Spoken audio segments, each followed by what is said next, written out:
Brazil favourites for the World Cup, along with the host nation Italy. Yep. Would that be your assessment? Yeah, I don't think that's too far away. I think there's about 6 or 7 countries now. I don't think there's one outstanding team. But if you look at, obviously, the Dutch, because of how well they won the European Nations Cup 2 years ago in Germany, the Italians with their home advantage, the Brazilians with all their players already playing in Italy, West Germany, obviously, you can never ever kind of put them to one side. They've got an outstanding side. You look around Europe, I mean, Republic of Ireland, Scotland, everybody's got a chance this time, and I think it's going to be a very interesting World Cup. There's no one outstanding team, so anyone can get through and get to the final this time. Obviously, I think we've got a good chance. Well, it looks as if East Germany will kick off, and Thomas Dahl, the man flicking from foot to foot there, number 11 for East Germany. They'll be playing from left to right in the all-white strip. Brazil, of course, in those famous yellow shirts and blue shorts. And we're still waiting for the pitch to be cleared. The presentation, that's Brazil's manager, Lazzaroni. I'm not quite sure what the trophy is. Looks rather special, Don. Yes, it looks as though that player, whoever he is, has won the Footballer of the Year in Brazil. Or it looks as though he's been given some special kind of award. So then, everything's set.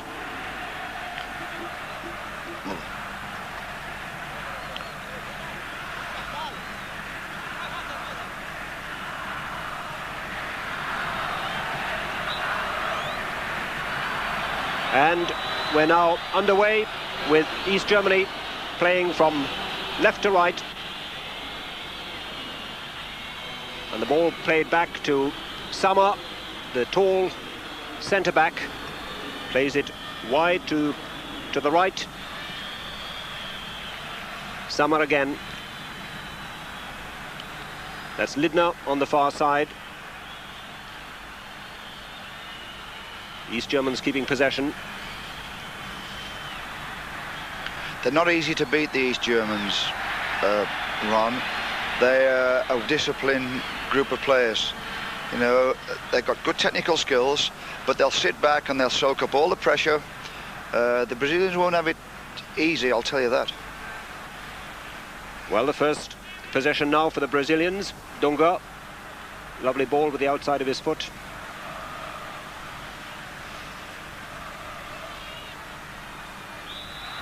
And the first free kick of the game as Dunga is bundled over.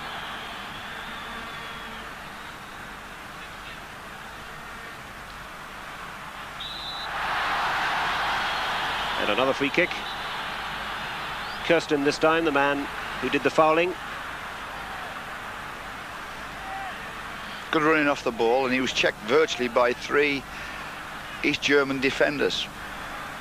It's not the best of places to give a free kick away against Brazil. Goalkeeper Heine organising his wall. Well, just 2 men, in fact.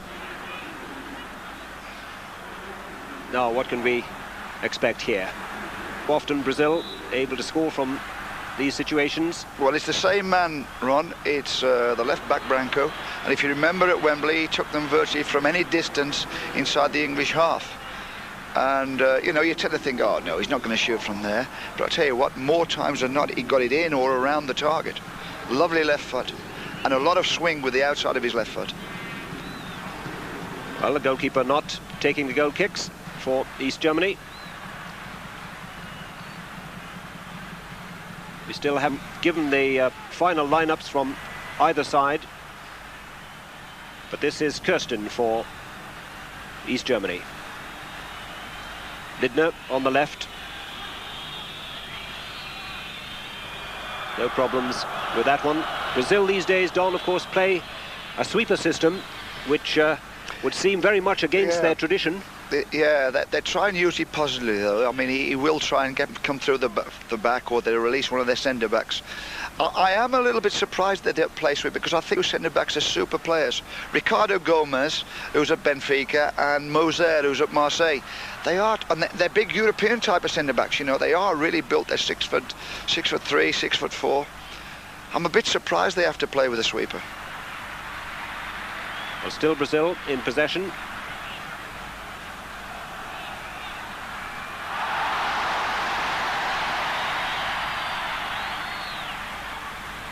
Kirsten again for East Germany, and they win their first free kick.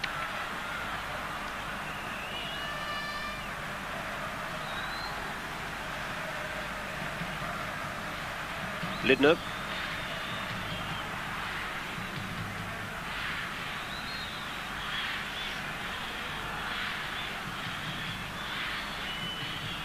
It's neatly done, but no problems for Taffarel. Branco. The two fullbacks the Brazilian fullbacks are good at attacking. Jorginho and Branco. I mean, when they get the chance, they can fly down the line. And they can cross good balls as well. And the sort of system that they played on allows them to push on. Well, that's one of the things about playing with a sweeper. Your fullbacks can push in, and they can mark wingers tight, and then obviously they can go on the break. So it does help in that situation. Peschke plays it to Ernst, the most experienced player in the East German lineup with 55 caps. It's an easy one for Schuster.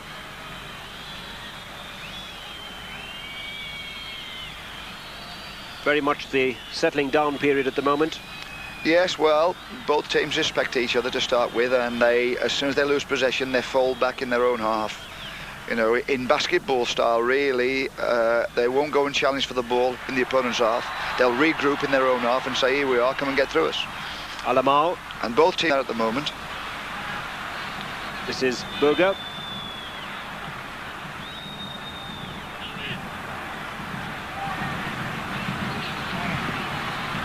Ernst.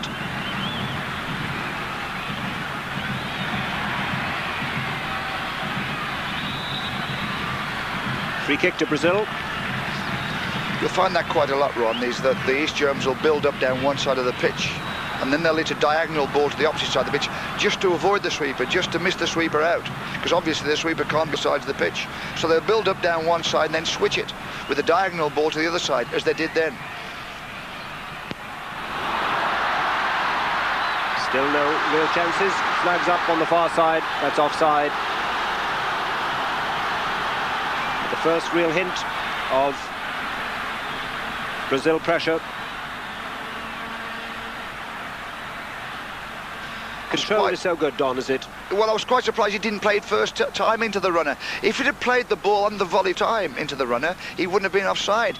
Normally the Brazilians would do that.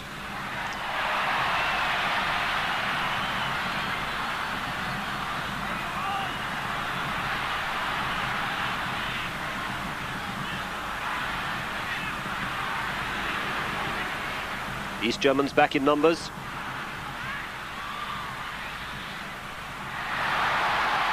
Still haven't quite got it clear.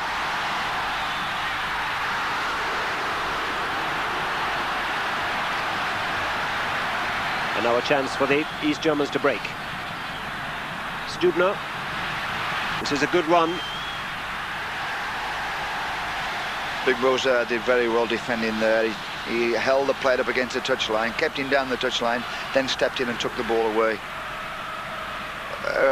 Mozer, Chrissy Waddle, you know, when with the England team, he's always talking about Mozer, because obviously he plays with him at Marseille, and he said what a great player he is. Not only a good defender, super in the air, with a lovely touch on the ball.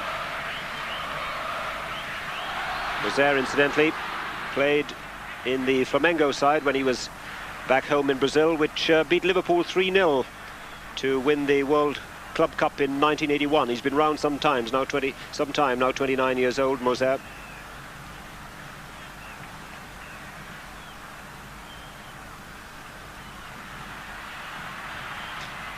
once more. Good defending there. That's Ricardo Gomes. That's the lad who plays for Benfica and will play in the European Champions final against AC Milan. I was very impressed with him at Wembley. That's why I can't understand all this sweeper business. I think the two centre-backs are super players. There they are now in the picture. This is big Mozer on the ball. Comfortable on the ball, knocks it about. Silas. Always prepared to attack defenders. Found a little space for himself. This could be interesting.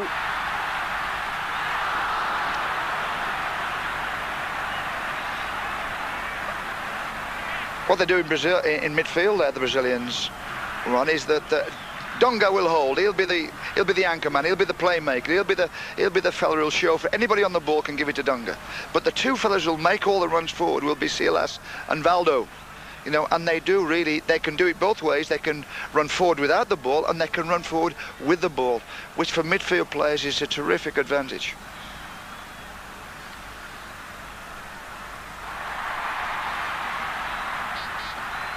East Germany tending to give it away a little in midfield at the moment, just as they're starting to build attacks.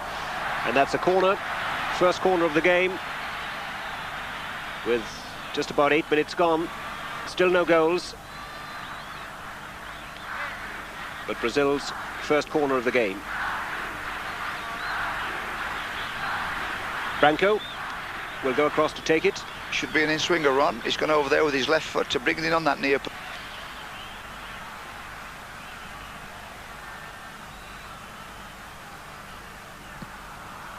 Didn't really hit it well. Well, Ron, if you look at the pitch you see there, you've got all those advertising audience, and I know what life's about now in football, but the lad couldn't take the corner for advertising audience. He got no run-up.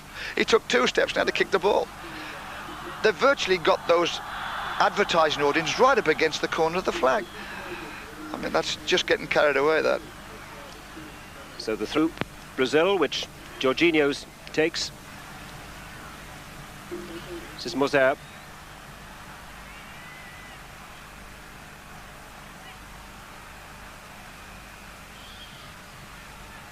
It's neatly done. Silas. And a good tackle.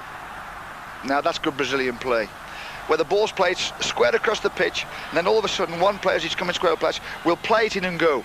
You know, the square ball comes to him, he'll play it into a front player, play his 1-2 off the front player forward. That's good Brazilian football.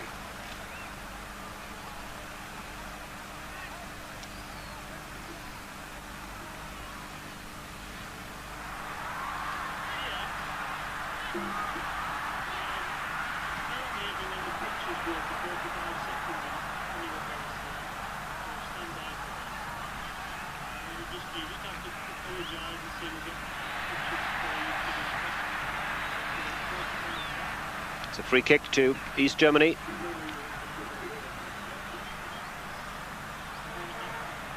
Well, there's the challenge.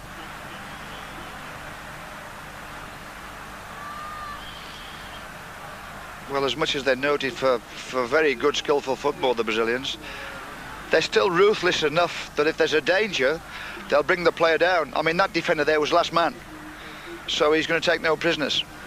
So he brought them down. So, you know, they are as professional as any European country.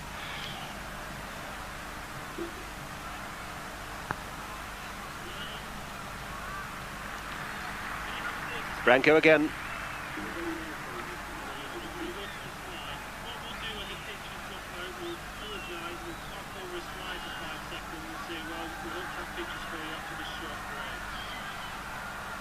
Alamao is always a little bit disappointing when he plays for Brazil. I love him when he plays for Naples. You know, he gets forward all the time, and he's going to create and score goals. And yet, when he plays for Brazil, doesn't seem to play as well. Well, he was Napoli's top scorer last season with 19 goals. No, he can get forward from midfield and he scores goals. Certainly has the capability of scoring, doesn't he? Free kick again to Brazil, which Branco takes. That's the situation after just over 11 minutes. Well, we seem to have lost our pictures from the Maracanã. Our apologies. We'll take a break in the meantime, and you can rejoin us shortly.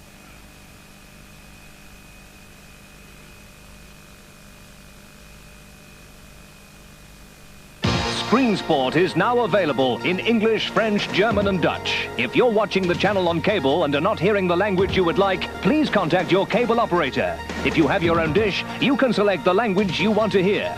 English can be found at a frequency of 7.2 MHz. Français sur la fréquence 738 Hz. Die frequentie voor Duits is 10,02 MHz. Nederlands zit op de frequentie 7,56 MHz. Contact your dealer for further information.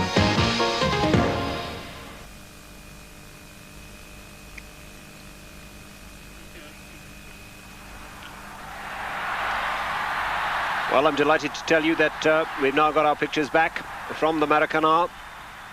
Still no goals, still Brazil 0, East Germany 0. And not much in it so far. There's one or two signs though, Ron. I mean, the Brazilians, when they've got around that box, they are now getting their feel for the 1-2s around the edge of the box. They're playing it into people, making runs off the ball they've played in. There's little signs that they might give East Germany a few problems if the East Germans just go down on the edge of the box and expect to defend there. Chance now for East Germany to break down the right. This is Kirsten. Goal. The man who got the penalty against Scotland last month in the 1-0 win at Hampden Park. And a chance now for Brazil to break. Jorginho.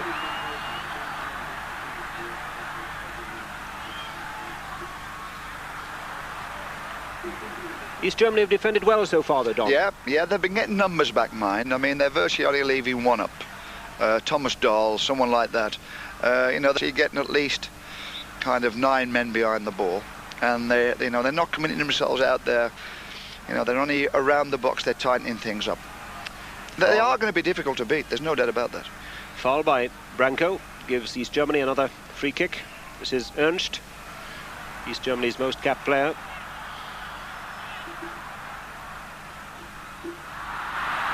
Didn't quite work.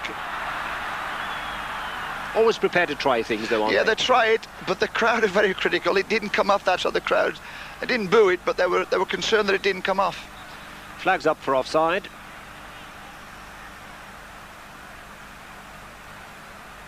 Taffarel, the goalkeeper. 25th cap, he's winning tonight. Claudio Taffarel. He's one of the home-based players here in Brazil. Plays for Internacional.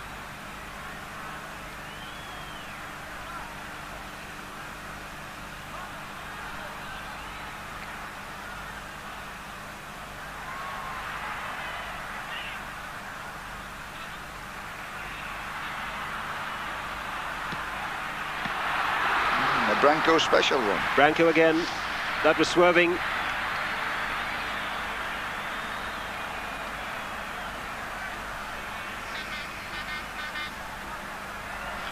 Really can crack him, Dom. Yeah, well, that's what he'll do. He'll always push up into that kind of forward left half, inside left position, and Dunga knows he's around, and Dunga gets it from the right side, and then just plays him off square onto his knowing on his left side he's got Branco, and of course Branco will hit them. Dunga.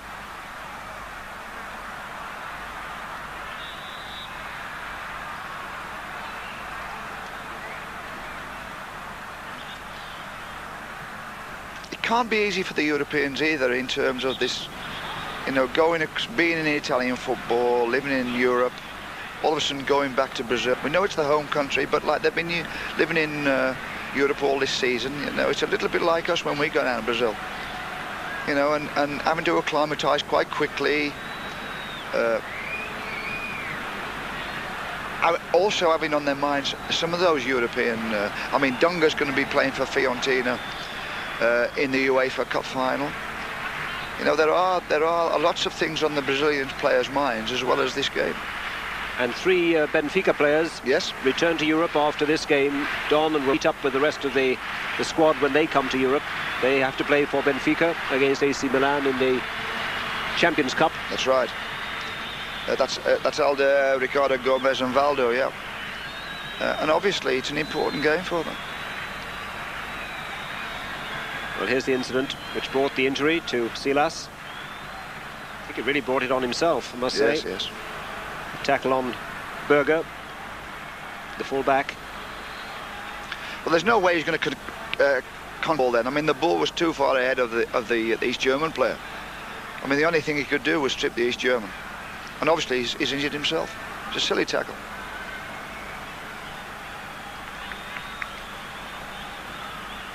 Easy one for Taffarel. Jorginho.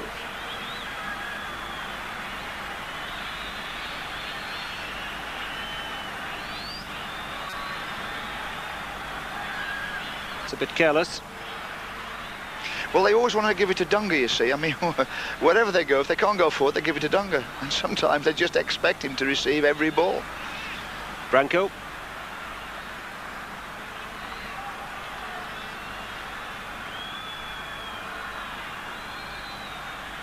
Mozer, Alamal.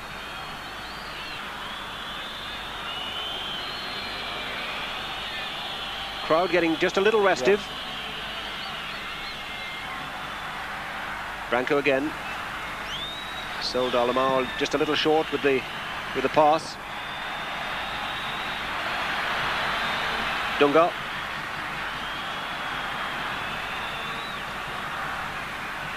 It's good running.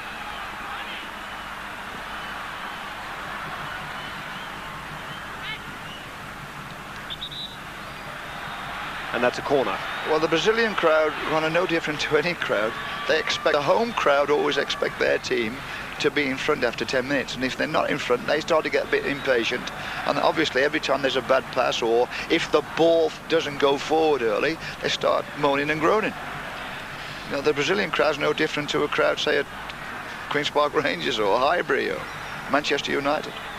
So Branco with Brazil's second corner of the game. And again, the problem, though the near post header, again, it's a second corner, but you can see Don's point about the run-up for the corner kicker. He's got no room there at all. He's literally got room for 2 strides, Don, I think. That's a better one. Well taken, though. Well, he's getting his distance now. That's 3 he's taken, and obviously he got 2 on the trot. So now he's getting the distance, and he's getting the weight of the... You know, how much weight he's got to put on the ball to get it in there. A bit too long, really, that one, for a near post ball. Alamal, socks down round his ankles.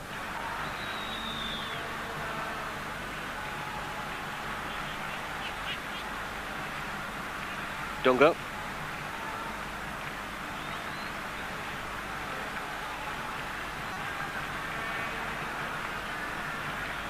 Jorginho.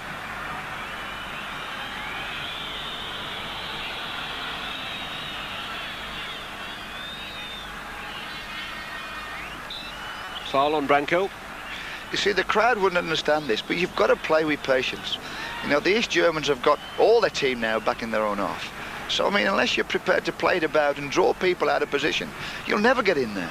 It's the only way you're going to create space. Of course, of course. And you know, you have to play perhaps squared a couple of times to pull somebody forward to get a little bit of space behind him.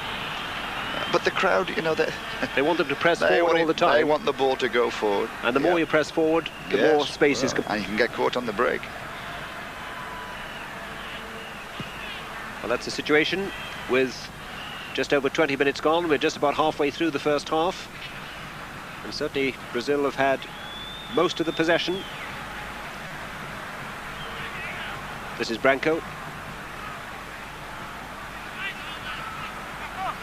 Plays his football in Portugal for Porto. Alamal. Free kick goes to Brazil.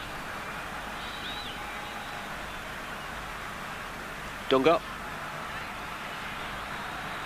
Beautiful pass.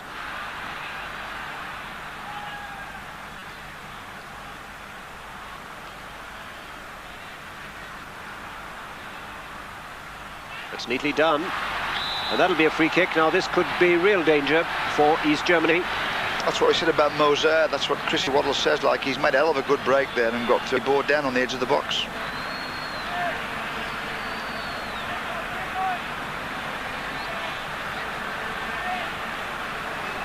Very composed player, Dom. Yes, yes. Good centre-back. So now then, what will they cook up here? This is very much within Branco's range. He's having a chat to it looks like Silas. Normally from this side, it would be a right footer who'd bend it away from the keeper, back inside this near post. But Branco's there with the left foot. Well, they might have done better with that. Yeah. Well, the East Germans were ready for that. They got the fellow who was charging the shot down. He got out there well.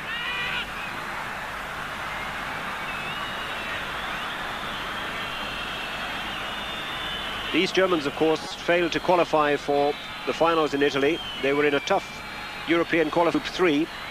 The qualifiers from that group, eventually the Soviet Union and Austria. And since then, as Don was saying before the game started, they're now in a transition period where they're starting to rebuild. And certainly a number of their players will now start to look for clubs in West Germany. Doll already is due to go to Hamburg in July. And a number of others too are going across the wall. Shoots that away. Well, they're all going out run to seek their fortune, and you can't blame them for that. And they've got a lot of good players, Don. Oh, they've got some good players. Oh, there's no doubt about that. Wherever they go, they'll enhance that country's football. Good disciplined players, the East Germans.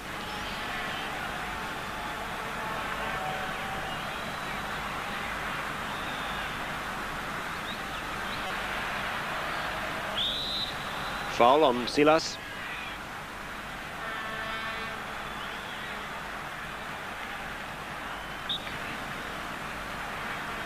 Jorginho will take the free kick.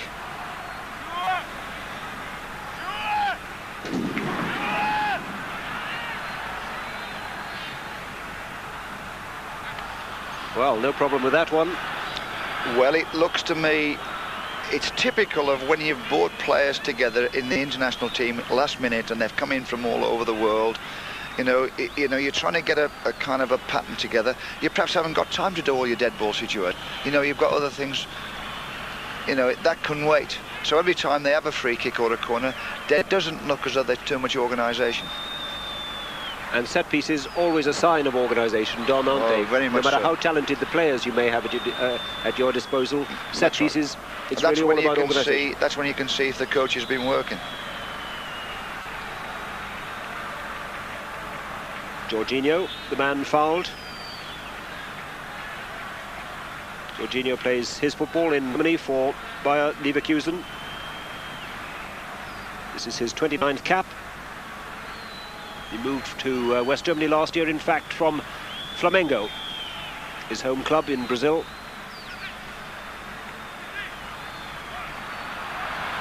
Silas.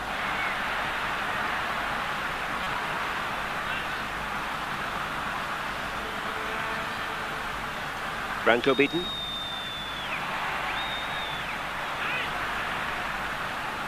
Jorginho. But the two fullbacks really do push on, Don, don't Yes, they do, yeah. And Dunga is very clever at bringing his fullbacks into the game.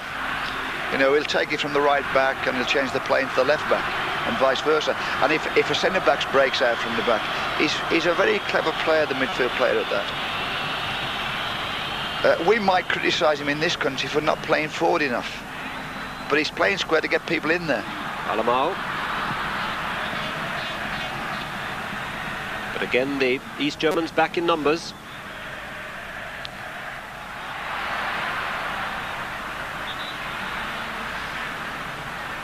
There's one or two heavy tackles going in now. Well, we say it's a friendly match, Dom, but certainly is being played in a very competitive fashion. The East Germans are there for a battle. They want a result.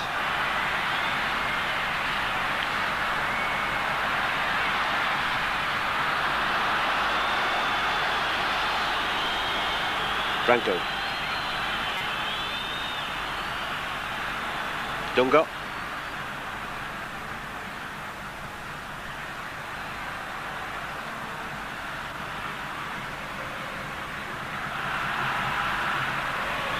Mozer. Alamao.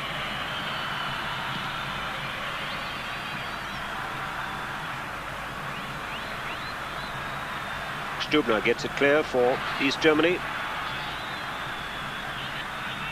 This is Herzog.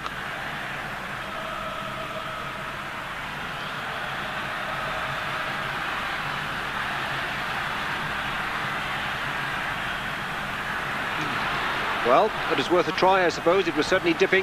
Yeah, well, it was a typical East German build-up. It was down this right-hand side.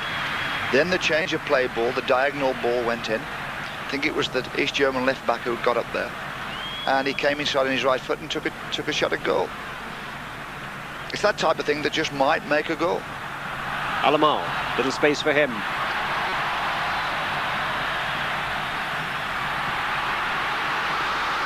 Chance for Brazil. Well, I think the goalie was just a little lucky there. Yes, he got away with that. His punch was, it was a poor decision on the punch. He punched it virtually onto the floor, right into the path of the Brazilian. Lucky to get away with that one.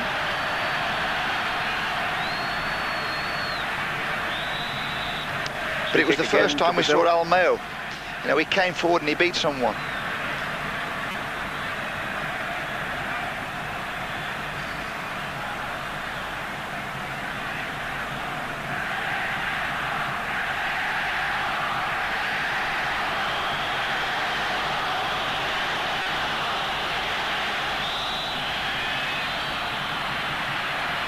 That's when the Brazilians look dangerous. When they're pushing balls into feet around the box. The midfield players pick it up round about midway in the East German half, and they're getting it into feet. And they're clever at receiving it and turning on it, playing 1-2s off it. That's the balls that count, and obviously they're going to get free kicks off it as well, because in the turn he's getting fouled. Well, then, this free kick certainly is the right side of the area for Branco, Dom. Yes, it's Branco's side. Yep. With the left foot. Yes, he'll drag it across and round. We don't seem to be too happy with the ball, though, whether it's gone a little soft. So a new ball produced.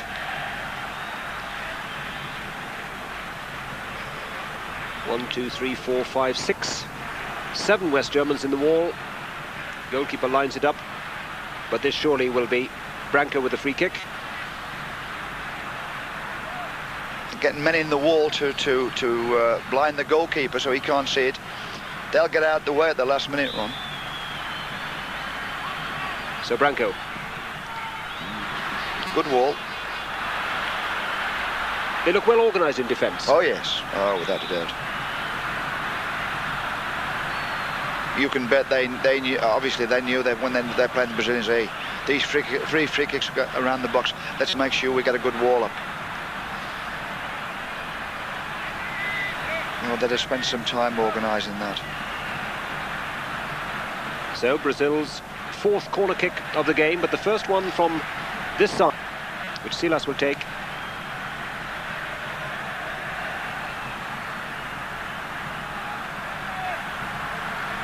And it looks as if he got an injury to I think that's the player that the ball hit. Branco's shot hit. We just stun him for a while, but he's okay. Okay again, so the corner to Brazil.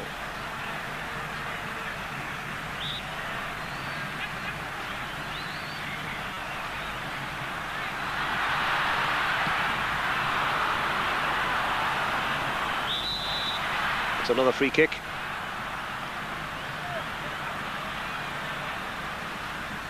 That far post corner, the one that's not right to the far post, well, that one is for Mozer. Christy Waddler said he's absolutely brilliant in the air, given the right delivery. Just leaving 1 against 1 on the back post and just flight the ball in there. 9 times out of 10 he'll get it. Well, this looks like Alamao with this one. It's a little wider on the right, of course. That's a difficult one. You see him there? He absolutely climbed so high. He's virtually above the bar to head it down. And an intelligent header back across. Oh yes, goal. yes. Done. He realises when he was in the air he couldn't score.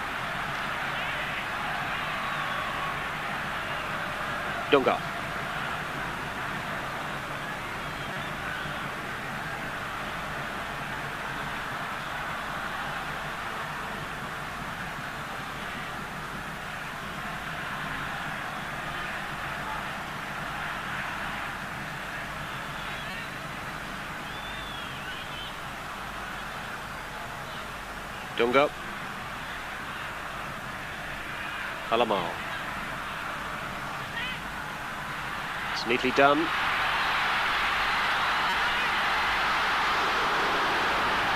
Played by Brazil. That's Brazilian football at its best. They play those little 1-2s so sharp. Yes, that's right. And they get the little twists and turns. Mozer again. He was a little disappointing in the match against England at Wembley, though, Don. Yeah, he seemed very quiet, yes, that night.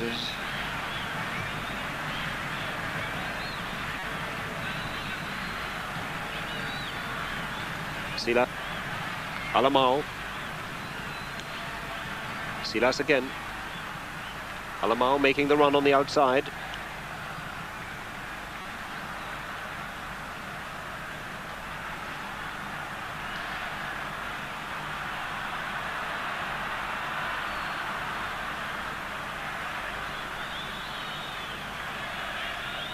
It's good to see that running off the ball, which is a trademark of Brazilian football as well.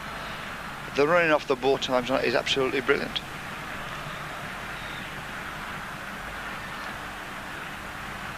Well, Taffarel in the Brazilian goal hasn't really had a difficult save to make so far. Silas.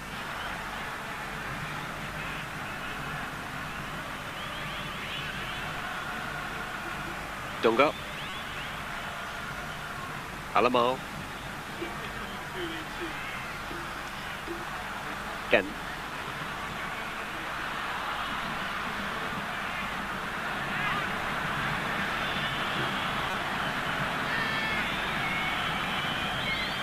So just about 10 minutes left in this first half in the Maracanã. Still Brazil 0, East Germany 0.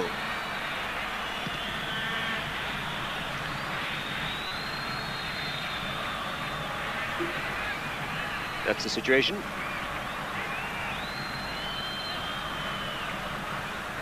Branco.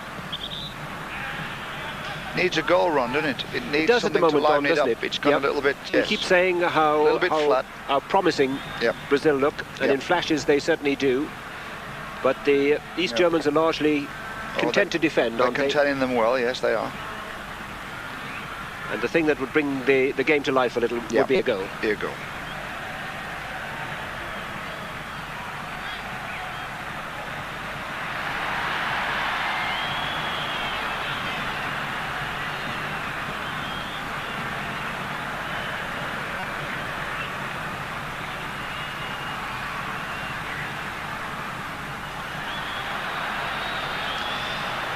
If they have got a weakness, the East Germans, in defence, it is that ball in the air.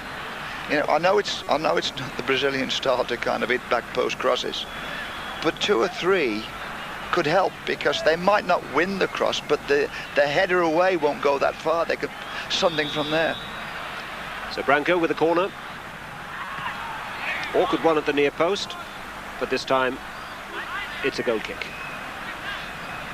Yes, the intriguing thing is, Don, that so often we think about the neat little moves around the box which might work, and yet so often it is that ball which is played in high which can be so much more effective. Route 1 they call it, Ron. Yes. Well, I mean, as daft as it seems, you know, you get some defenders who technically defend in a super, but can't head the ball, you know, and that's the thing that will find them out.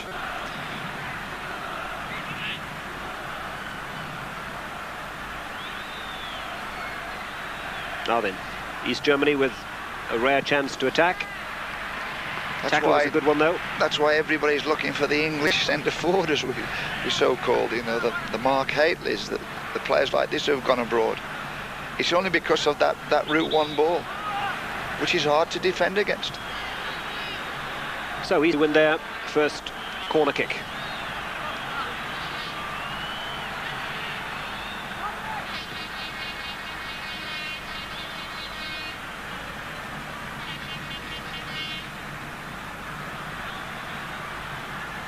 It's a good ball inside the full-back.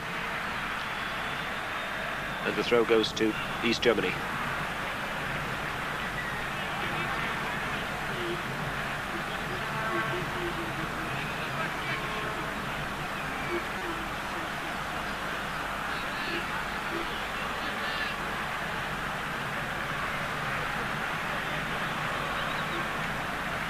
Long throw.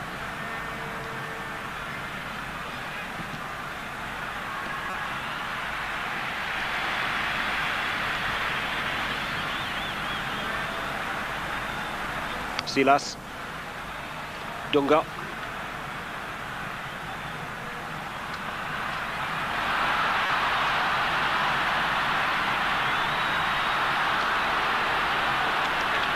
Branco.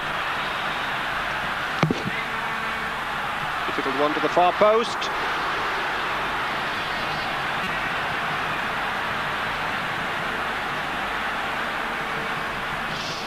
Well, there's a nice deep cross, the first one we see, and they won it easily on the back post.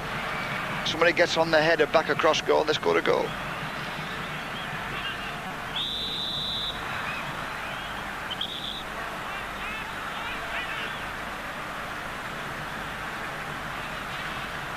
You know, to test a defence out, you've got to have all the kind of avenues of attack. You know, it's not just a case of a good 1-2 or a dribble. It is the cross.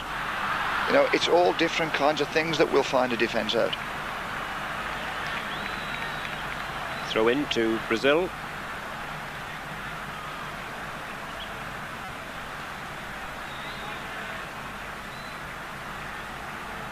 Branco with the throw.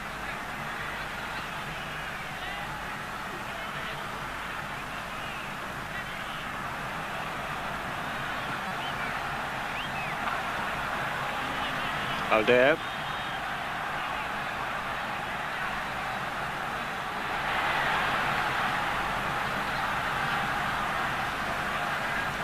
Alemão.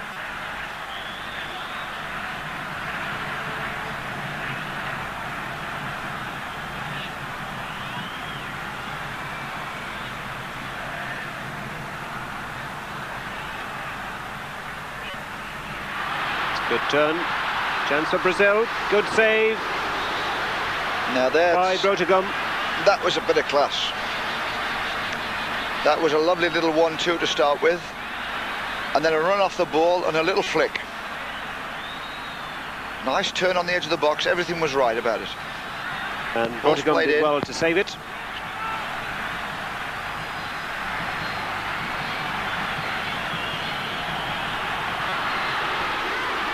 Just past the post, but they're starting to get their corner kicks right as well, Dom. Yes, well, that's about, I would think they've had at least 8 run. You know, it gives the kicker a chance to kind of measure the distance and get the right weight on the ball.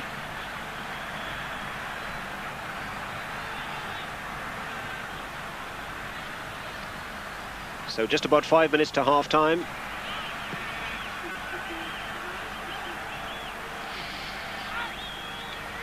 Branco with the header. Foul by Ricardo.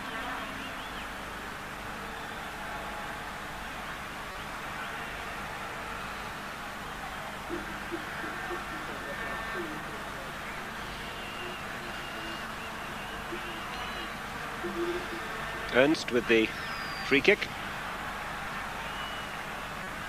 Stubner. He's done well. Takes on Branco. Ball still in play. I thought that was a dodgy tackle, really. He tackled him from the back.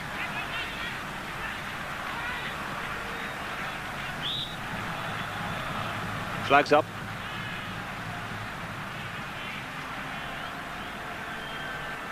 Referee Luis Carlos Felix. Dunga.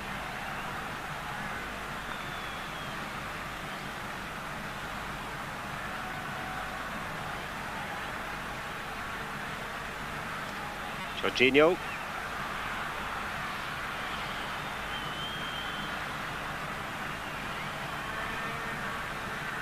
Steinman. Aldair.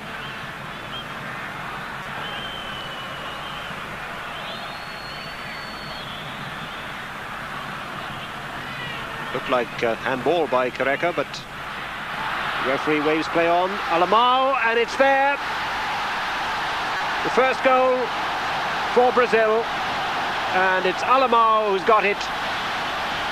And in many respects, Don, a typical Brazil goal. Yeah, well, the ball's played in and he picks out the runner. Alemão made a hell of a good run off the ball. As he goes into feet there, he keeps his run going.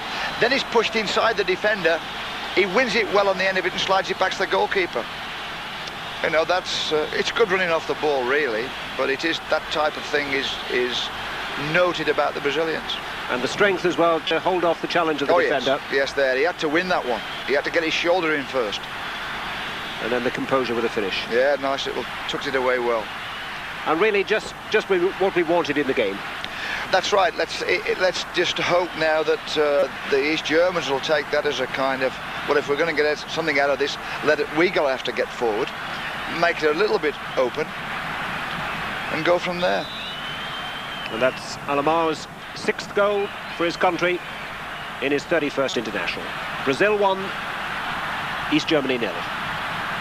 And will this now set the Brazilians alight? And it'll be interesting as well, Don, to see the effect this has Germans too. Yes, yeah.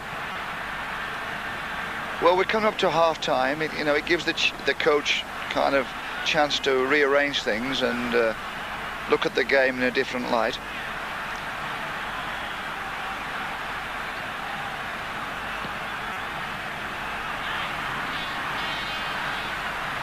It's a good turn by Steinman. Wins the free kick.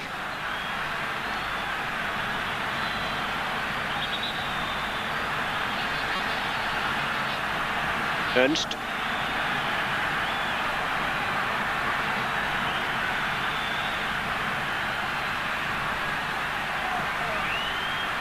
Well, it's a little ambitious.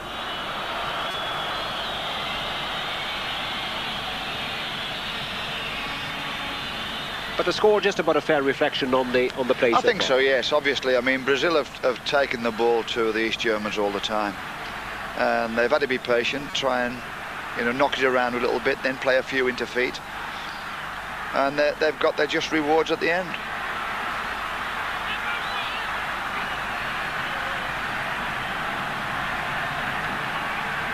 Stubner to Borger.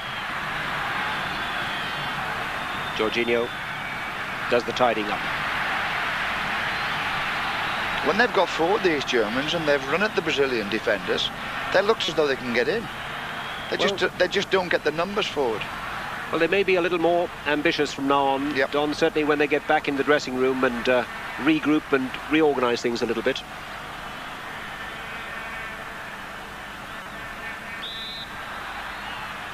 Branco has found himself wide on the right, wins the free kick. I think Alemão will be glad of the rest at half-time. He has run himself hard for the Italian team. He's worked hard. He deserves that goal in many ways. His running off the ball has been superb. He's played ahead of midfield. He's supported the front players all the time. And that's the last action of the first half. So then, Brazil with a goal by Alemão just before half-time. That's the situation. Brazil 1, East Germany 0. Rejoin us here on Screen Sport for the second half.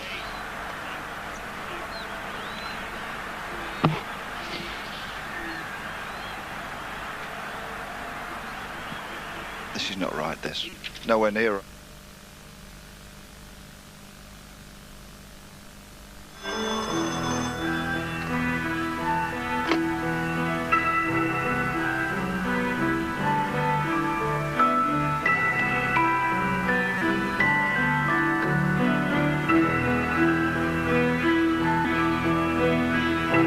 Life is full of decisions, some of the head, some of the heart. Take your next car. Will it have a catalytic converter that removes 95% of toxic pollutants? Will it be clean yet lose nothing in performance? Will it have all this at no extra cost? In short, will it be one of the new generation of Audis? Vorsprung durch Technik, as both your head and your heart would say.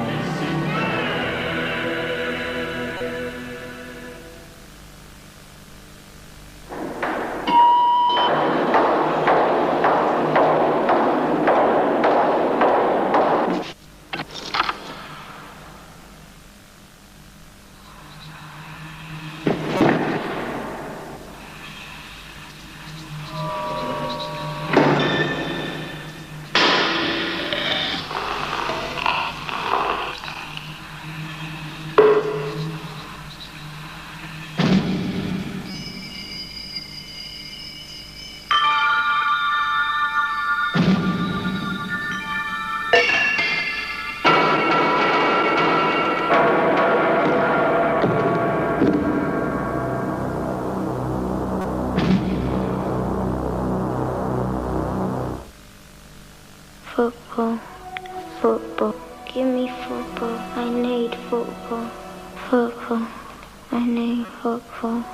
World Cup fever. It's very bad. Football. But these should cure it. Collect special packs of Smith's Crisps, Quavers, Monster Munch, Salt and Shake or Squares and get a free World Cup video packed with great moments of world soccer. The greatest players, goals and gaffes, free on video from Smith's.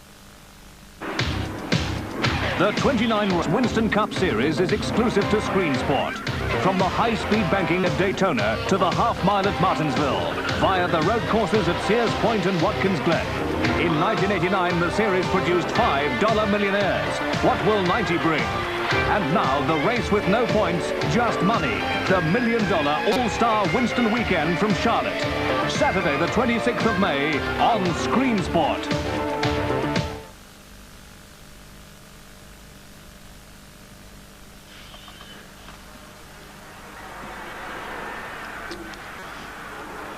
So welcome back to the Maracanã Stadium in Rio de Janeiro.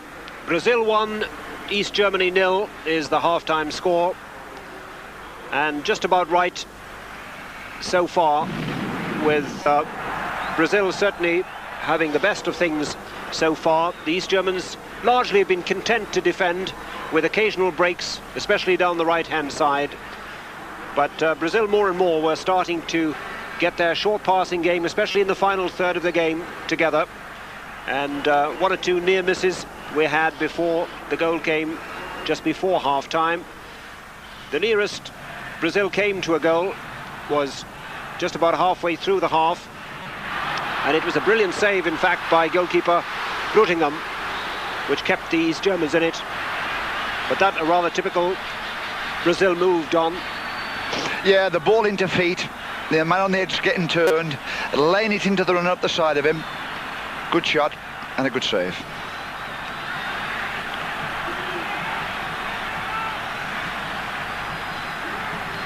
Goalkeeper did really well. And then, just before half-time, came the goal which broke the deadlock. Alemão involved in it a couple of times. Kept the run going. Held off the defender, and there in the corner of the net. Well, I think he's been, one of the Brazilians' outstanding players, mainly because he's been playing positively. You know, he has been trying to play in a forward midfield position. He has made a lot of runs off the ball. All the balls that have been played into feet ahead of him, he's gone on to and gone and supported and gone past, as he did there, to get on the end of that ball. And he was very determined at the end of that. He has to fight for that one there. And slides it away beautifully inside the far post.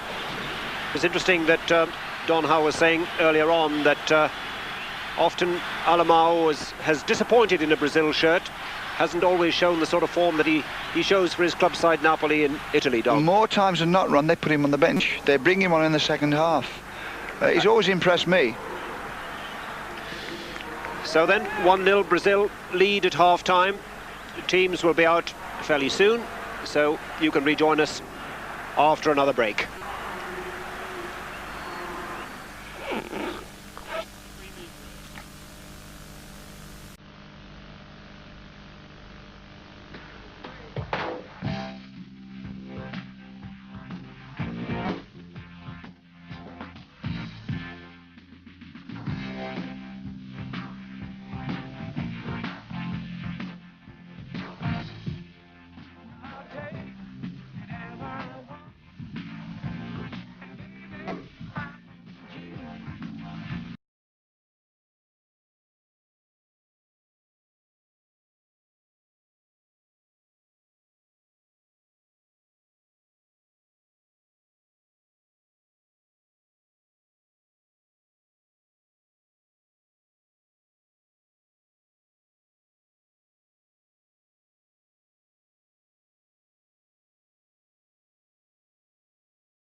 G'day.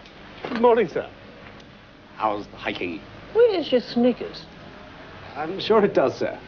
They look most uncomfortable. In the spirit of international understanding, Marathon has changed its name to Snickers. It's still packed with peanuts and still covered with the smoothest milk chocolate. But now, for Marathon, say Snickers. Ruth, do you know they ain't got no Snickers? You have it, mate, and I'll play it. Snickers. All that's changed the name. Sleepy to Olajuwon, right at the buzzer. Quantel present the complete NBA on video. Your team, your superstar, week after week in action. The Los Angeles Lakers, the Chicago Bulls, the Boston Celtics, any team you want. Plus the NBA Thriller of the Week, complete and uncut, all on one giant 3-hour tape. Original commentary, original excitement. In the mail only days after the action in the US. Order 6 weeks and get the 1990 All-Star Game, plus the Ghetto Slam Dunking Championship, free as a bonus. After 12 weeks, you will also get the NBA Guide. 550 pages packed with NBA history, stats, records, pictures, and NBA rules. Weekly tapes are only £6.99 plus £1 postage. Order as many as you like, cancel any time. To watch your favourite team in the NBA, Major League Baseball, or college football anywhere in the world, call the Worldwide Sports Hotline today. In Dusseldorf, 494601. Chantilly, Longchamp, Valenciennes, Saint-Cloud. Words that mean just one thing. Hippodrome. A thoroughbred. Every month on Screen Sport.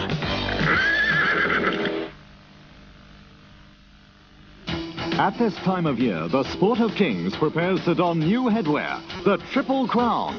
3 races stirring memories back to the 1870s. 3 names known throughout the world.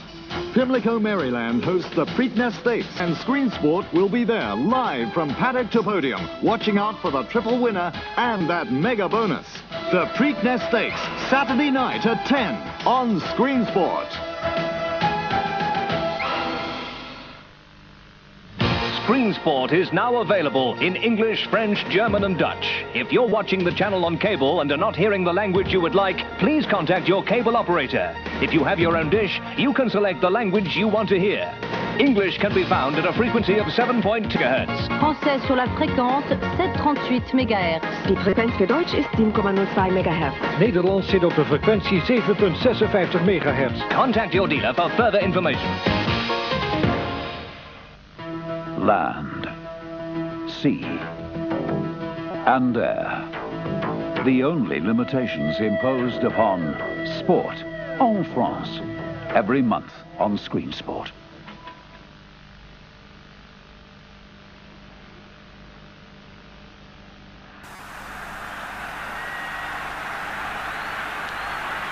So we still await the arrival of the 2 teams for the second half. Brazil leading East Germany by 1-0. Alamar's goal just before half-time. And a reminder that this is Brazil's last game on home soil before they leave for Europe and their World Cup campaign in Italy. Are they likely to make 1 or 2 changes in the set, do you think, Don? I don't know, Ron. He's got to be thinking about that. He's got to make his mind up now quite quickly on his 22 to go to the World Cup. He's got a few injured players. He's got Romario, the PSV centre forward. Will his broken leg be ready for the World Cup or not? He's got Bebeto now, who is kind of still injured. He has definitely got to, make his mind up on 1 or 2 positions. These kind of games, sometimes you think, well, come on, you can give a little bit more, but the idea of the thing is just to bring the players together, let them work together. Obviously the crowd want to see a hell of a good game and they want to see plenty of goals, but that will come in. He's trying to get the timing right. When he gets to the World Cup, he wants these players to be at their best. He doesn't want them to be at their best at this moment. It's too early. They'll be over the top. Well, I think we can look at the goal which separates the 2 sides at the moment. It came just before half-time. And it was very neatly set up. A hint of handball by Careca. But Alamau, who does so well, first of all with the initial run, then his strength holding off the defender, and the composure with the finish. was a high-quality goal. Well, now, what about the East Germans? They've been relatively unambitious in the first half, haven't they? They've been content to defend, and they've defended very well, to be fair to them. What will their approach now be in the second half, do you reckon? Yes, they are. Well, obviously, we hope that they say, or the coach says, now, come on, all right, you know, we came here just to keep things tight and perhaps get a result. Now we're one behind. Come on, let's see if we can get an equaliser and go from there. We hope he's saying that to them. There's no reason why he shouldn't, because they haven't got anything to lose. They've got everything to gain. You know, they're there for experience. They're there to give the players experience for 2 years' time. The coach should be very positive about it. So then, we're just about to get underway in the second half. And so far, we haven't spotted any changes on either side. The usual problem, of course, we now have to clear away all the photographers. The usual interviews going on in the dugouts. I don't really imagine Bobby Robson would allow that, Tom. No, I don't think so. Well, we'd allow it in England, would we? I mean, we just don't do these things. You know, we do it right. You know, we get the players on the pitch. They're the important thing. The referee gets out, gets all of it, and we get on with the game. Brazil, of course, in the World Cup in Italy, will play in the same group as Scotland, Sweden, and Costa Rica. And you would expect them to certainly qualify for the second stage from there, Don, wouldn't you? Yes, of course. Yeah. So then, we're ready to get underway. And it will be Brazil to kick off in this second half. The referee, Luis Carlos Felix. And Careca, along with Valdo, will get us underway. 1-0 Brazil lead. And at last the pitch is clear. That's the Brazilian reserve goalkeeper, Acacio. We're underway. So a 1-0 lead Brazil carry into this second half. Mozer. Branco. Dunga.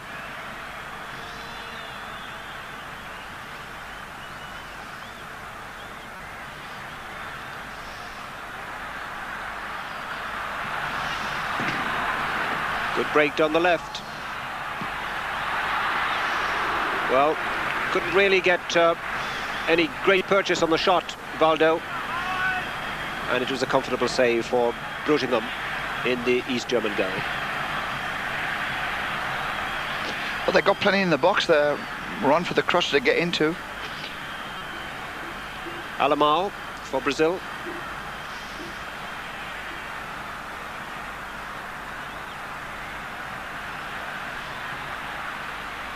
No free kick.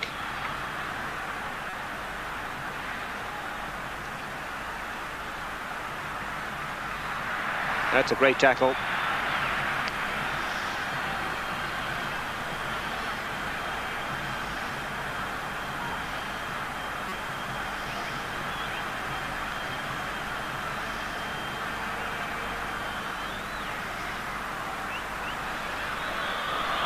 Herzog gets it back again, Brutingham.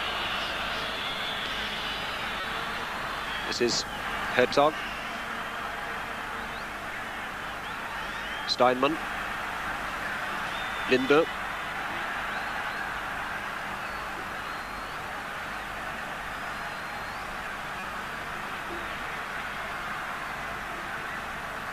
Berger.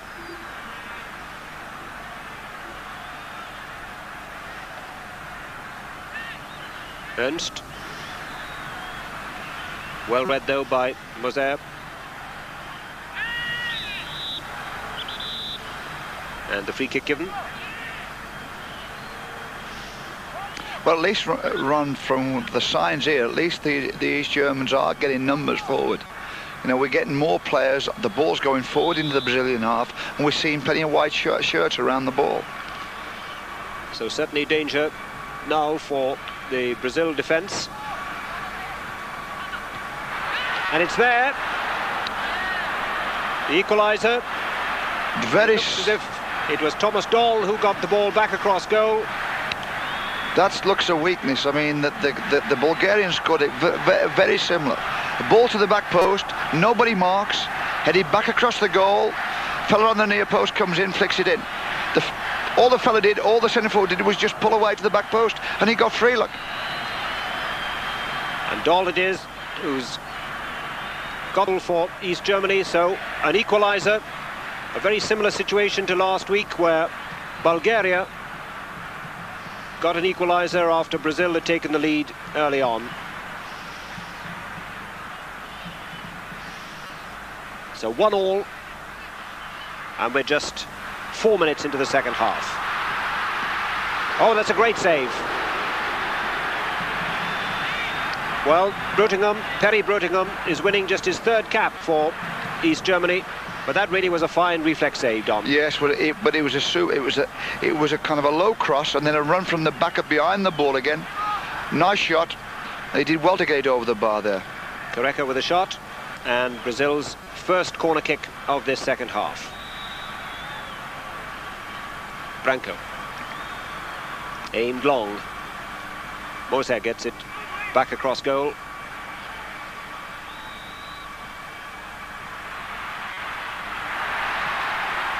That'll be a corner on the other side. Here he comes to the back post, Mozer. They're firing the balls at him now on this back post.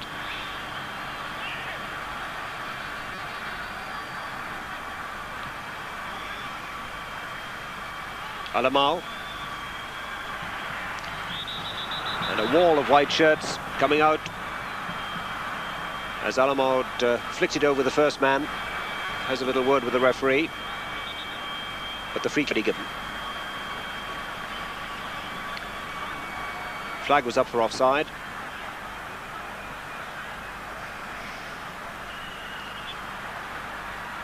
Jorginho with a foul.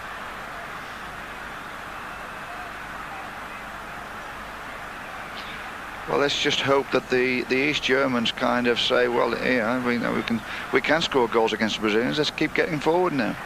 You know, they've come out in the second half and said, come on, let's get numbers forward. When we get possession of the ball and we get the ball in the Brazilian half, let's get players forward. Let's just hope they keep it going. Ernst. And certainly the reaction of the home crowd will be interesting.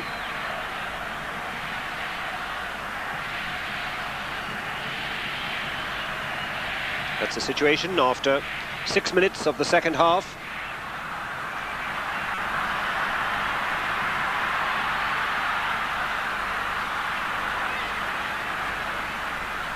Jorginho.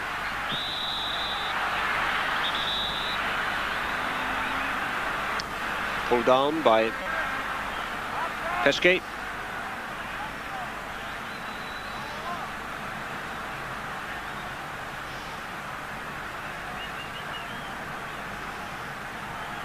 But the game has been highly competitive throughout, Don, hasn't it? Oh yeah, I mean the tackles have been going in. I mean you wouldn't say that you know, it's been a kind of a friendly way. I mean, when both teams have put their foot in when it's come to trying to win the ball back.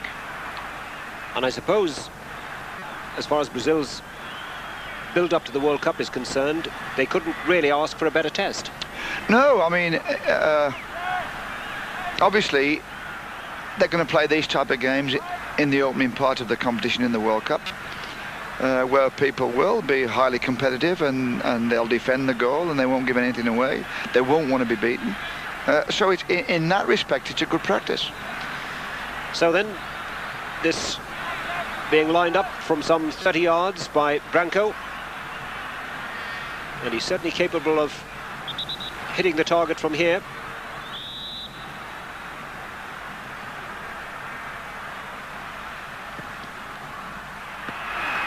But I think there was a slight deflection on that one, and again the goalkeeper has done well. Well, let's plan that deflection run. Is a lot of Brazilian players run across the face of the goal, across the wall, and obviously defenders follow them, so it can either hit a moving forward or it can hit a moving defender, and he'll get a deflection like that. So yet another corner to Brazil, their 9th of the game so far. Dunga. Branco making the run on the outside. Back infield to Dunga, though. Charged down by Boga. But the throw goes to Brazil.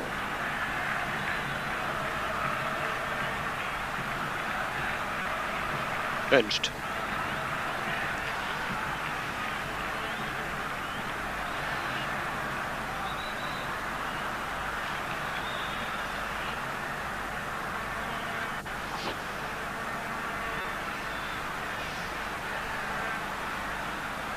Dunga.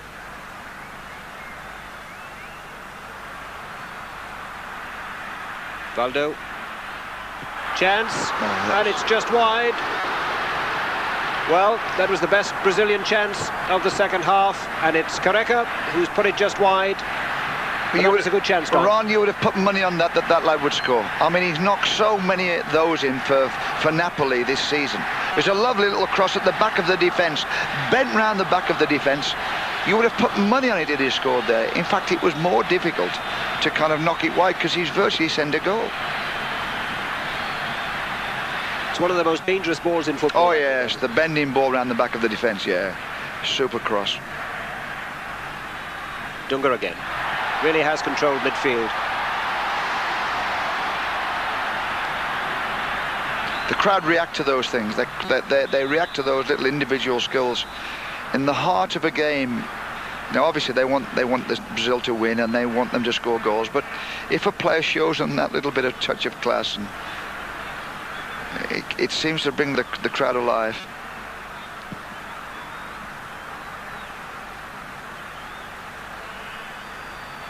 Throw to Brazil.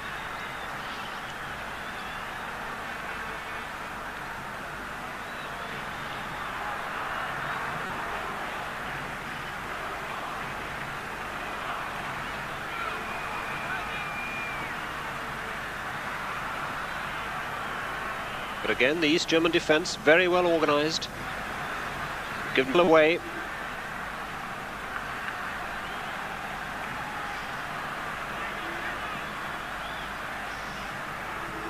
Schuster tries to do a little too much. I think the whistle had already gone.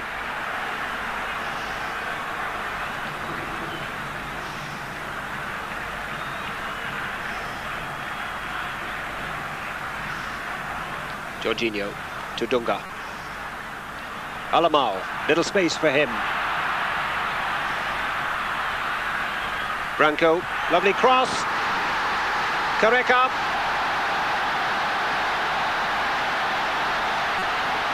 And it's 2-1 to Brazil.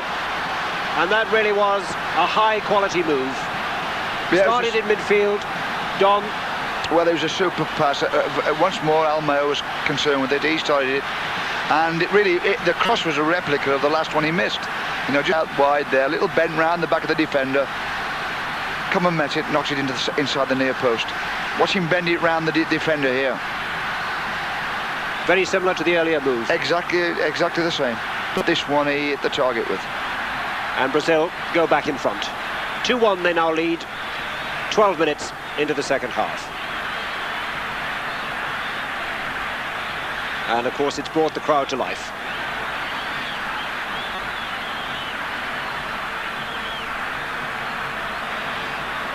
One question I should ask you, Don. You saw the Brazilians at Wembley. On the evidence of what you've seen so far, have you learned anything new about them? Obviously no. They're not. I mean, we know the strengths of people like Careca. We're all waiting to see whether it's going to be Beto or Muller, or if Romario is going to be fit. Another chance for Brazil, and that one wasted. But in general, I think we know the strengths. You know, they've got these two big centre-backs who, if you run at them, you can go by them if you really run at them. We virtually know the situation. We know Dunga's the playmaker in midfield. He's the fellow everybody passes the ball to. Alamao, for me, really is when he's played kind of pushed on forward and he plays just in behind Careca, you know, and he's supporting Careca and he's picking up balls behind the East German midfield, then they start to create chances. He's the one who's impressed me in him. He'd be the one who I'd say, no, hang on, if you know he's playing, we better watch him. Well, he's got to do a bit of defending now. This is Doll, and there's the man making the tackle, in fact, Alamau.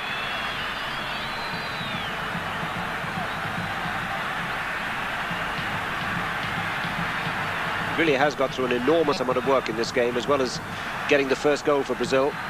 Ernst with the throw-in for East Germany.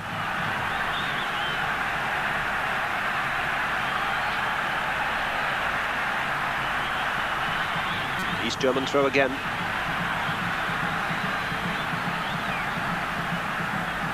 Doll.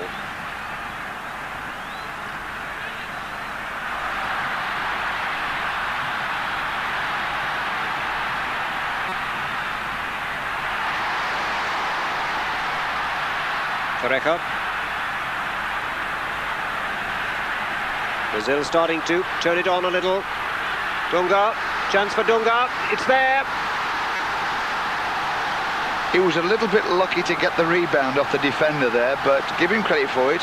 He attacked the box, he went in trying to play 1-2s. Just got the rebound off the defender, then cracked it home. Well, the man from Fiorentina, Dunga, who's had an outstanding game, setting up so many things, breaks through himself this time, and it's a great finish, Don. Yes, it was a good shot at the end of it.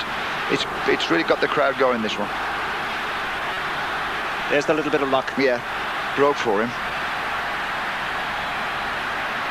But Broughtingham in the East German goal, no chance at all with that one. And it's 3-1 to Brazil.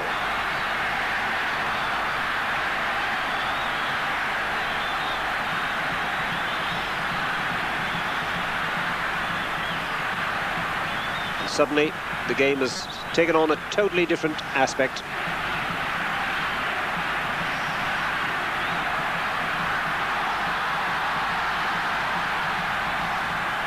Branco.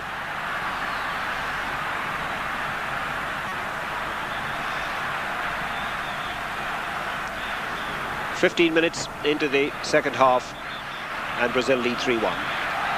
And it's turned the whole game round on, isn't it? Yes, it has. I mean, they have been two. I mean, there could be 4-1 up with the head of the Carreca miss, but you know, they've been super goals, and obviously goals do make a match.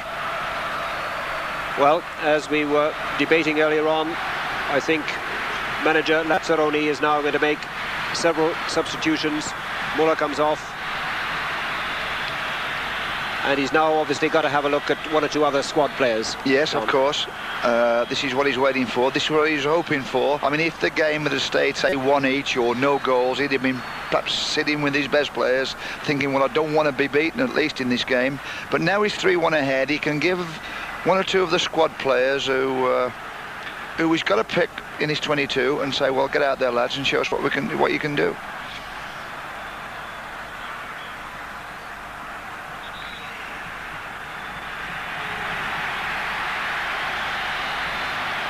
And there's no doubt about it, the World Cup is about 22 players. You know, it is the ability of a manager of a World Cup team to pick a nice balanced 22, so that if he doesn't come up in the first game, he knows exactly where to turn to for the second game. Bobby Robson did the same out in Mexico. You know, he had a few problems with Brian Robson, then he had a few problems with Ray Wilkins getting sent off. But he was in a position to put in people like Peter Reid, who went on and knitted into the team straight away, and we did quite well in Mexico in the World Cup because of that. It's about a manager picking a team, it's about a manager picking 22 players who he can call upon at any time. Well, they're certainly buzzing at the moment, and these Germans suddenly are under real pressure. Alamau, good tackle on him that time.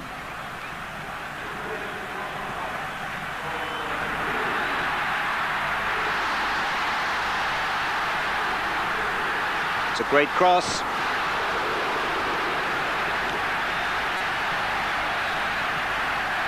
That was a nice move and a lovely cross to the back post to Carreca, who pulled right to the back post.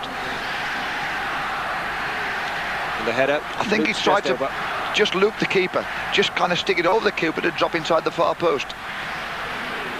just got it wrong. It's a clever bit of skill, actually, wasn't it? Oh, yes, yes. Well, from that distance, it's the only type of header that could beat a goalkeeper.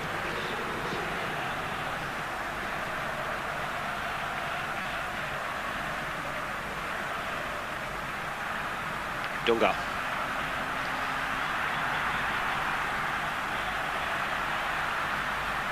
Jorginho. Needs support from behind.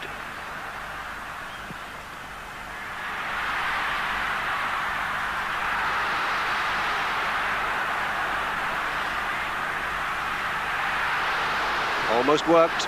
Correca with the little return ball for Mozer. But it's all Brazil at the moment. Alemão.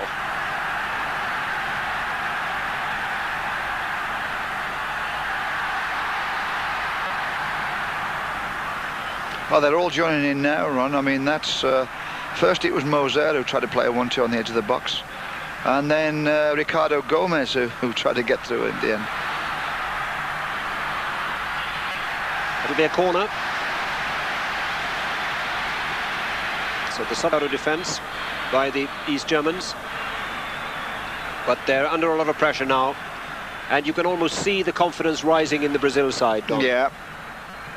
That's right. Well, obviously they've got the crowd going, the crowd are behind them, they're in front.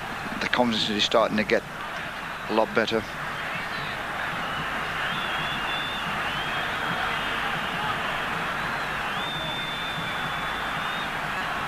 So the corner to East Germany. 3-1 Brazil lead.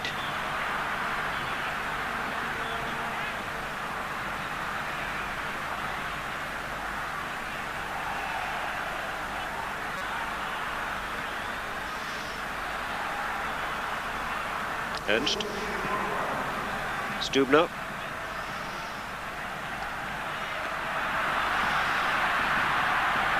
Back come Brazil again.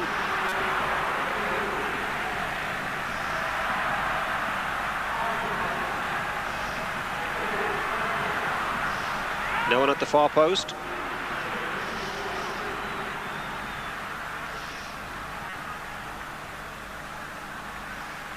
Dunga. They seem to be getting more players forward in number now. Yes, yes. They're very clever at making runs from behind the ball.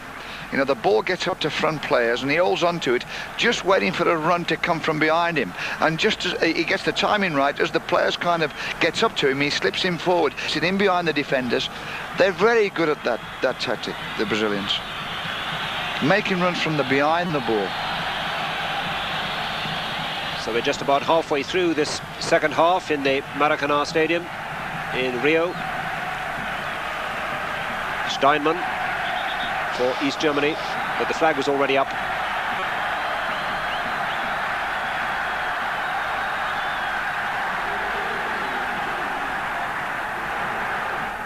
Alemão.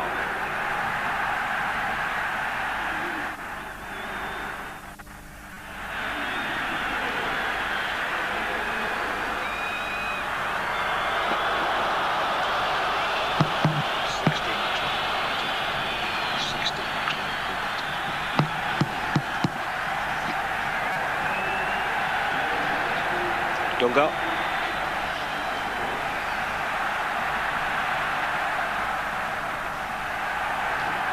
Well played by Boga. Back on Brazil.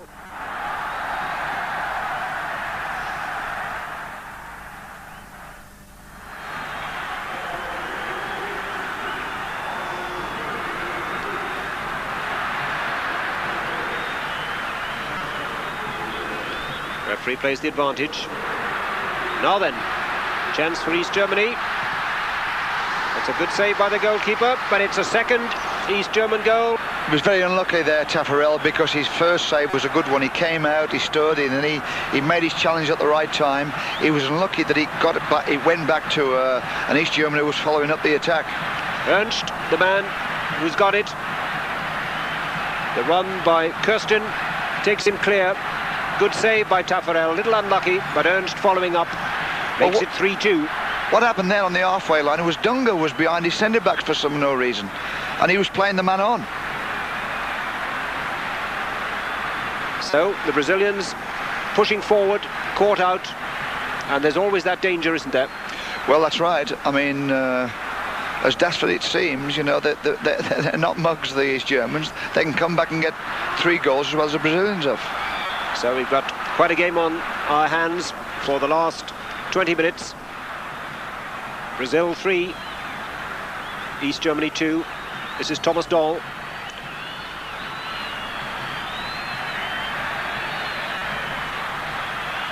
Bebeto.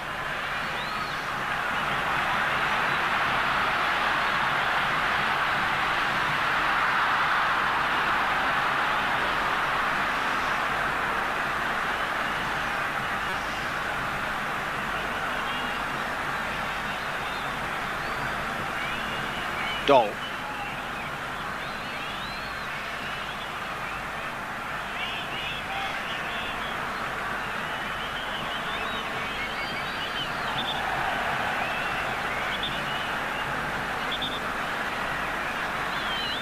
I think the player's confused as to whether or not it was a free kick for handball or a throw-in. I think the free kick given. And it's Ernst, the goal scorer, who'll take it.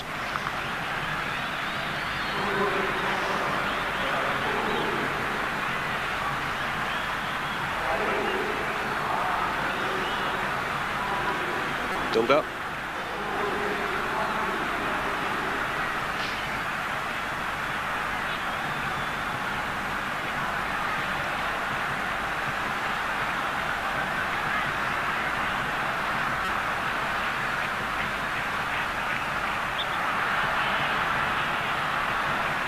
Well, yet another free kick in a dangerous position for Brazil.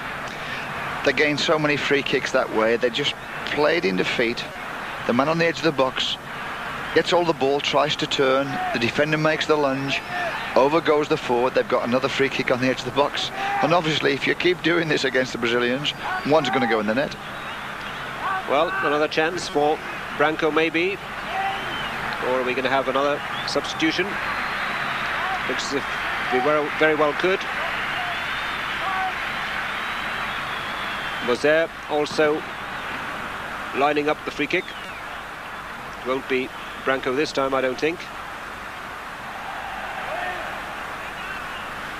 That's the score, with 26 minutes gone in the second half.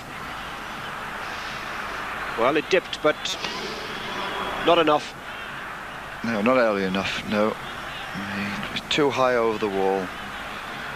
Ron, you know, you know, if you score off a free kick, the ball virtually has got to go 3 inches over the wall for it to get down in time. It's interesting though, Don, the Brazilians have always been prepared to take the free kicks from 25, 30 yards, have a crack at goal, and there's no real criticism if they miss, as they did on that occasion. And it's really only recently in England, for example, that a player like John Barnes has almost been given the freedom to do that sort of thing. Yeah, we've got players now who can have got the confidence to knock it over the wall and not be afraid to fail. That's the most important thing. You know, sometimes players, they have a go and it goes high, wide and handsome. Crowds start to moan, so the player loses his confidence to try it again. The Brazilians don't worry about that, like you said. Jorginho, that's an awkward cross, and again the goalkeeper struggling a little. He did well, in fact, to finally just get his fingertips to it, to flick it away. But some of those crosses which are curled in behind the defenders are proving troublesome, Don. Yeah, well, they bend it round the defender who comes out to block it. They bend it round him, and then obviously, you know, they're pulling back away from the keeper. They're coming out towards the edge of the 6-yard box, and that took a deflection as well. He did well to get his hands to it, Brodigan. Herzog. And Perry Brettingham certainly has done very well in goal. He's conceded 3, but really had no chance with any of them, and he's made 1 or 2 very good saves as well.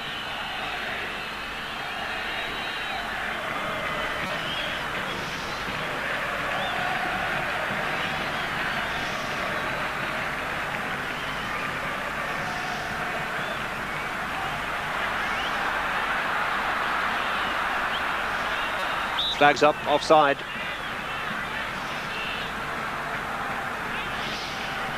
I always think that's another thing about the Brazilians, is if your midfield players can make runs.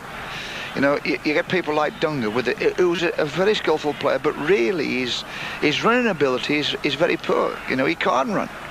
You know, you tend to think, well, Dunga, you know, whoever's around Dunga, if you make a run, he'll never be able to stay.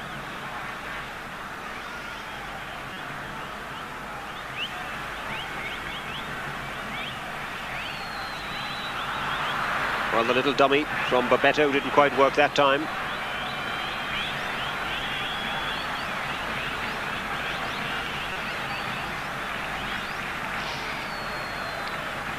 Just over 15 minutes left for play. Brazil 3, East Germany 2.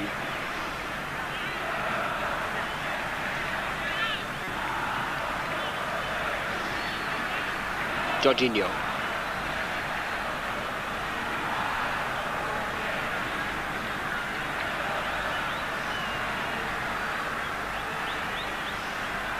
Dunga.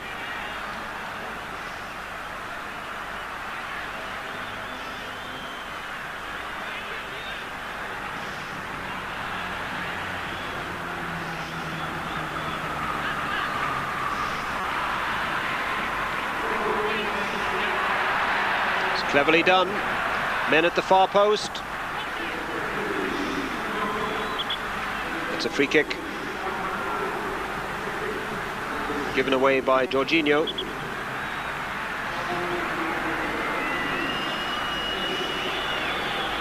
I'll be just trying to think what the manager of Brazil, Lazzaroni, will be thinking, Ron. He obviously he's got to be in. They got 3-1 in front, and they're starting to look as though they're going to play well. And then he's got to think, well, but at the same time we look vulnerable at the back. If people run at us or they make runs from midfield, you know, there are goals at the other end, so in one area he's being lifted, in another area he's still getting question marks. Yes, it's interesting, Don, because Brazil traditionally, in the past anyway, have always been prepared to concede goals on the basis that they'll always score more. Yes. But the game has changed a bit, hasn't it? Yes, it has. Bebeto for Brazil. Oh, well, that could have been a fourth. It was beautifully set up for Baldo, and he did well. Hit it on the volley. It was dipping. Good chance, though, Don. Oh, well, yes, it was. It was, he again, you know, it should hit the target. But it's that little 1-2 on the edge of the box. Yes, yes, it's the ball played into feet on the edge that sets it all up. You know, and the fellow receives the ball on the edge of the box. He disguises it well because he might not play it back to the runner. You know, the fellow who plays it into him, who's making the run, he'll like use him as a decoy and play it off at another angle to another player coming in, as he did then. Well, that was Correca all the way back, helping out and getting the ball back to Taffarel.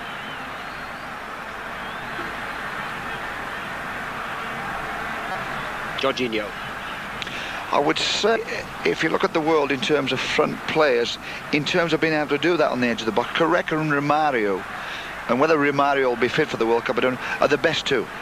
Now, if you get enough balls into their feet around that box, they will create something either for someone else or for themselves. Yes, Romario out of the game at the moment with a broken leg. The man from PSV Eindhoven. They're still hoping that he'll be fit enough to join the squad, Dom. Yes, that's right. I was over in Holland at PSV a couple of weeks ago, and they were telling me that he's got two Brazilian physios staying in Holland with him to try and get him fit.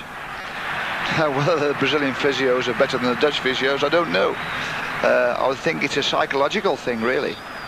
But also an indication of how important they feel he is to the Oh setup. yes, I mean, for all I know, he could have those physios could have been sent over from the Brazilian Federation, Football Federation.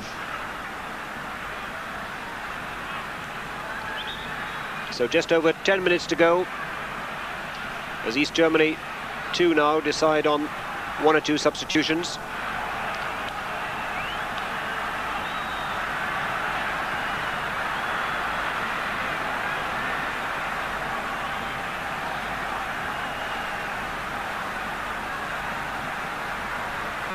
Ernst, the goal scorer. It's offside.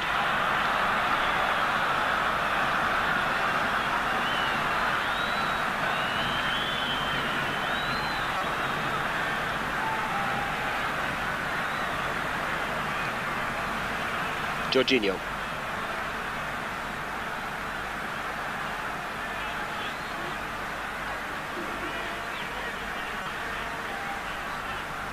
Mozer.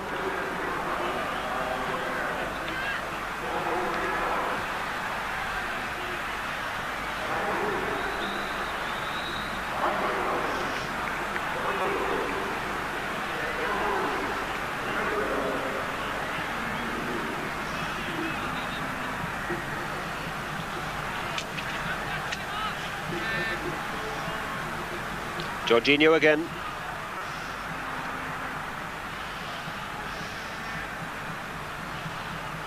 Still makes the run forward.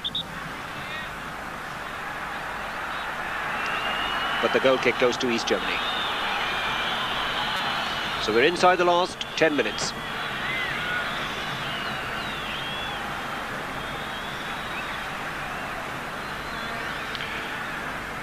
It's 23 centigrade there, Ron, so it's fairly hot. And it'll be hot in Italy obviously too. It's going to be hot in Italy, but it's a good workout at a good temperature. Is this something the England players are a bit concerned about? Well, we're taking them out to Sardinia fairly early, so according to the physiologist, Ron, it takes 10 days to get to acclimatise to heat. And in those 10 days, obviously, the players have to work hard. It's a case of getting the sweat glands working. This is what the doctor tells us. And really what they've got to do, they've got to be out in this kind of heat, first 10 days, so the sweat glands get used to kind of cooling the body down, because that's how it works. Well, Brazil have to do a little defending now. They lead 3-2, but this could certainly spell some danger for them as Taffarel starts to organise his defence. That's danger.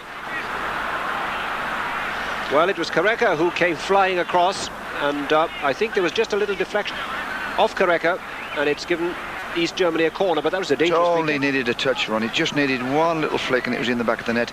They don't seem to be well organised on dead ball situations, for or against. That's been driven hard into the back post. It could go anywhere. So the corner to be taken by Stubner.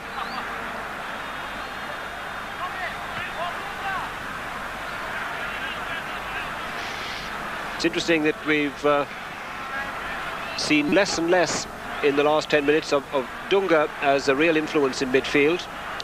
He looks tired, Ron. Socks down around his ankles now, I know. Well, he was caught out for the second goal. He was behind his own defence and he played the player on when the defence were trying to play offside, and he couldn't get back. And there was another run from midfield where he was trying to track back, and the farther he went, the farther behind he got. I would think he'd be one of the players to be subbing now. Well, he was on that occasion, but he is looking a little weary.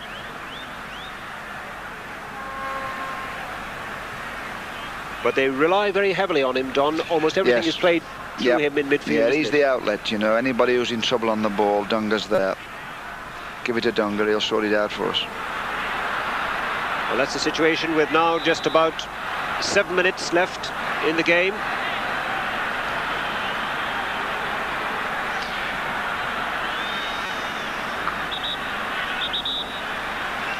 He's lunged in there on that foul. I mean, he was nowhere near the tackle. And a sign of tiredness in many respects. Of course. Yes. I mean, when he makes his lunge, he's a good yard off the ball. It's a bad tackle. I think in the World Cup that will be booked, Ron. Tackle like that. So, East Germany putting on a little pressure in the closing minutes. They've certainly provided Brazil with a good challenge, Don. Yes, they have, yeah. It's turned out to be, a good workout. Now, what can they do from this? And because nobody knows about Taffarel, you know, is he a good goalkeeper or not? You know, they really haven't had a good goalkeeper in Brazil for a long, long time. Gilmar, I think, way back in the late 80s and 60s was... Won over 100 caps. That's yes. right, but since him, they really haven't... Well, that's a well-worked free kick. Almost worked. Yes, well, a little dummy over the ball, and the ball being played outside the wall, wide of the wall, for the runner to get in. Nearly got him into a crossing position.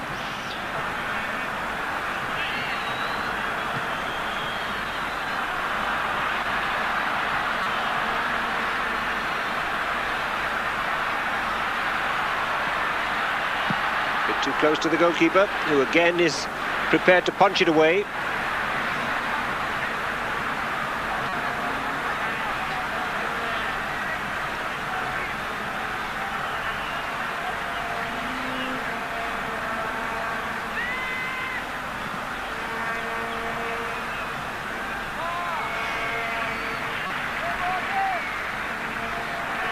He's gone, as Dunga, absolutely out on his feet.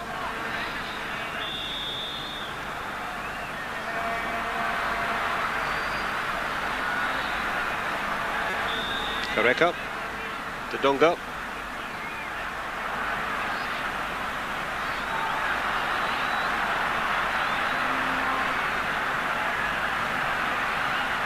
So, just over 5 minutes left.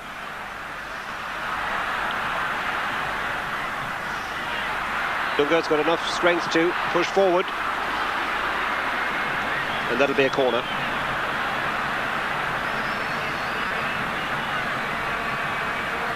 I think on balance, Don, we'd have to say that Brazil have looked a good deal more impressive in attack than they have in defence. Oh yes, yep. Well, that's the score with now less than 5 minutes to go. Dunga with a shot.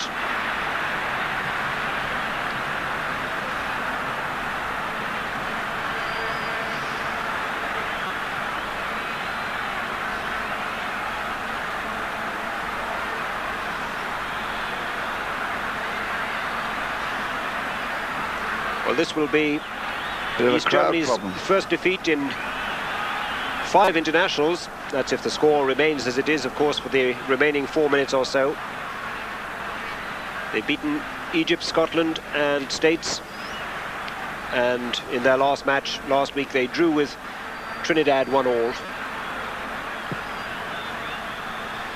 But for them, of course, it's building for the future, because no World Cup for them this time round. Flag was up. Whistle already gone.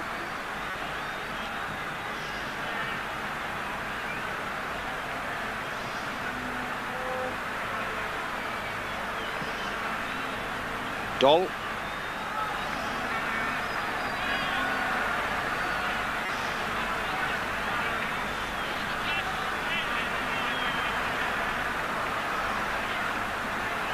Galvão.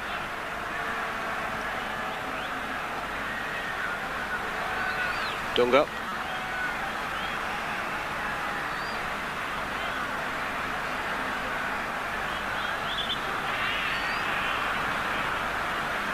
The free kick to Brazil.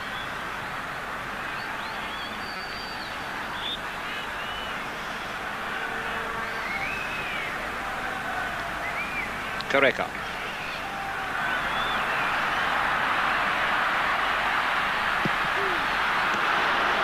Struck it well, but well wide. The crowd starting to leave the Maracanã.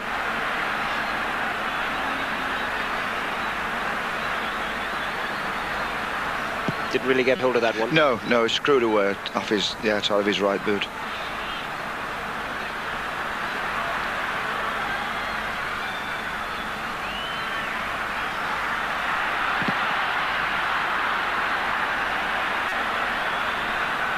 But they're still prepared to take the next shot, you know. I mean, it's this positive thing about shooting with the Brazilians, you know. Around that box, anyone will take a shot. So as the crowd start to leave, Don, do you think they'll be leaving feeling that their side can bring the World Cup back to Brazil for a fourth time? I really don't know, Ron. The Brazilians have been brought up with some great players and some good teams. You know, and whether you like it or not, they'll always measure their players and their team against those great teams. And it's hard for the present day players to live up to that. I suppose, you know, a good win in the big stadium in the city is a help. Dunga. You can bet your bottom dollar there'll be thousands of Brazilians over with their drums in Italy, cheering them on. That's for a fact. Doing the samba and entertaining the crowd, because the Brazilian supporters can also entertain the crowd. They'll be there.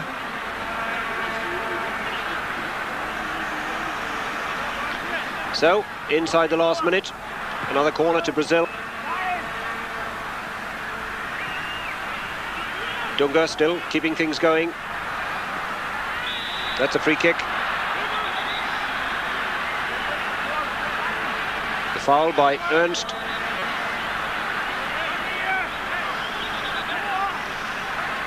And so this may well be the last chance for Brazil to get a fourth goal. Dunga organising things, and a yellow card for Thomas Doll. And shame that, with the game virtually over as we go into injury time.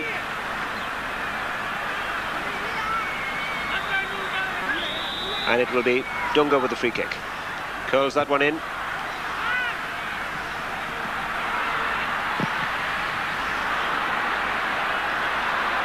Now then, can we get an East German equaliser right at the death? Oh!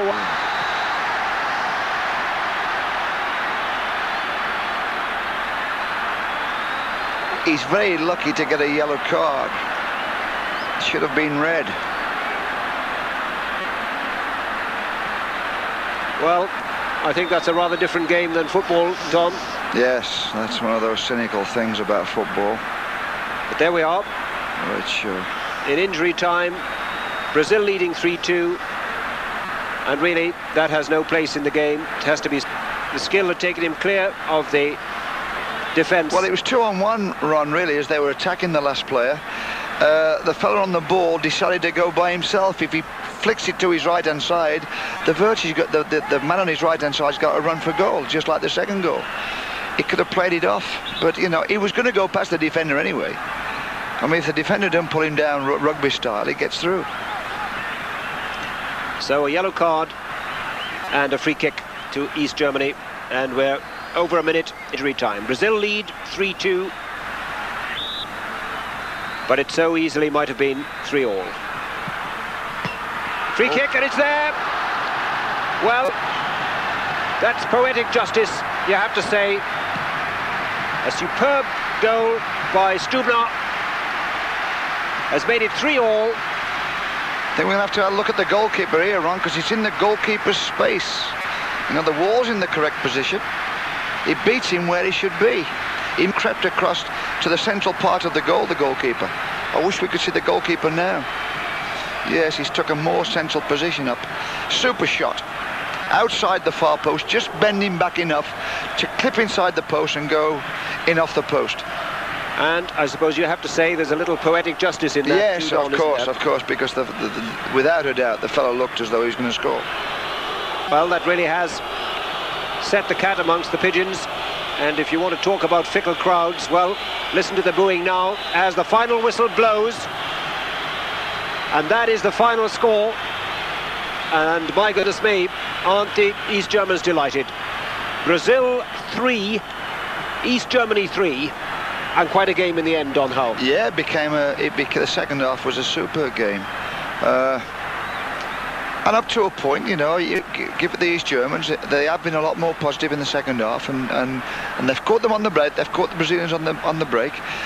I don't know a good thing or a bad thing for a manager in this situation. It's a good thing that it'll keep the Brazilian players' feet on the ground. He can get at them and he can say, hey, come on, we couldn't beat the East Germans at home. We're going to have to work hard at our tactics. We're going to have to work hard at our fitness. We're going to have to work hard at our dead ball situations, defending and attacking. So at least he's got that where he can get at the players. If they walk off winning, say, 3-1, you know, they'll get carried away with themselves, think that they're cat's whiskers and perhaps don't want to work as hard. So in some ways, even a good thing for Lazzaroni. So, a quick final assessment then of how you see Brazil as they go to Italy. Oh, without a doubt, like I said earlier on, they're in my top 6. You know, I think the World Cup's very open, and they bracket alongside Italy, West Germany, Holland, England. You know, they'll definitely be one of the top countries in the frame to win the World Cup. And from your point of view, looking at it as an England coach, anything there that... Well, if I was Andy Roxburgh, I'd be saying, well, we can beat Brazil as well. You know, I mean, so I've got to play them in their group. And I think Andy Roxburgh, he'd look at that game and think, well, who else could they bring in? And they can't bring many more players in.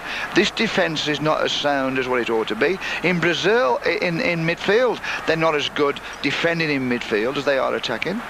I think Andy Roxburgh will be a most pleased man tonight. There was a little period when Brazil went 3-1 ahead, when they really did look good, yes, and when the confidence was flowing. That's right. They started to play those little 1-2s around the box and playing off each other, and when they do that, you know, you've got problems. But, you know, can they keep that going? Have they got the confidence to keep that going? Doll, the man who got the penalty against Scotland last month in the 1-0 win at Hampden Park. And a chance now for Brazil to break. Jorginho.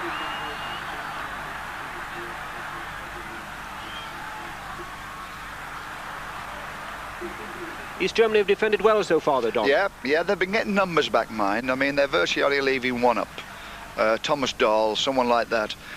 You know, they're getting at least kind of 9 men behind the ball, and they're not committing themselves out there. You know, they're only around the box. They're tightening things up. They are going to be difficult to beat. There's no doubt about that. Foul by Branco gives East Germany another free kick. This is Ernst, East Germany's most capped player.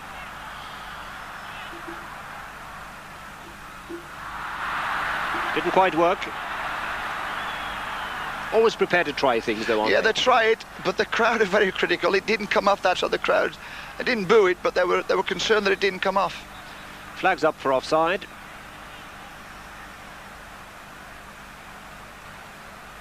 Taffarel, the goalkeeper. 25th cap, he's winning tonight. Claudio Taffarel. He's one of the home-based players here in Brazil. Plays for Internacional.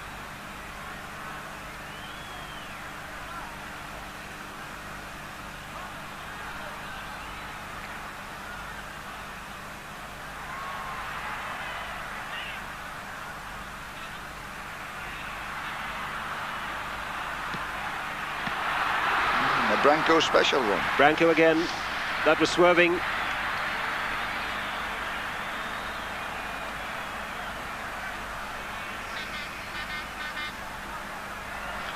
Really can crack him, Dom. Yeah, well, that's what he'll do. He'll always push up into that kind of forward left half, inside left position, and Dunga knows he's around, and Dunga gets it from the right side, and then just plays him off square onto his knowing on his left side he's got Branco, and of course Branco will hit them. Dunga.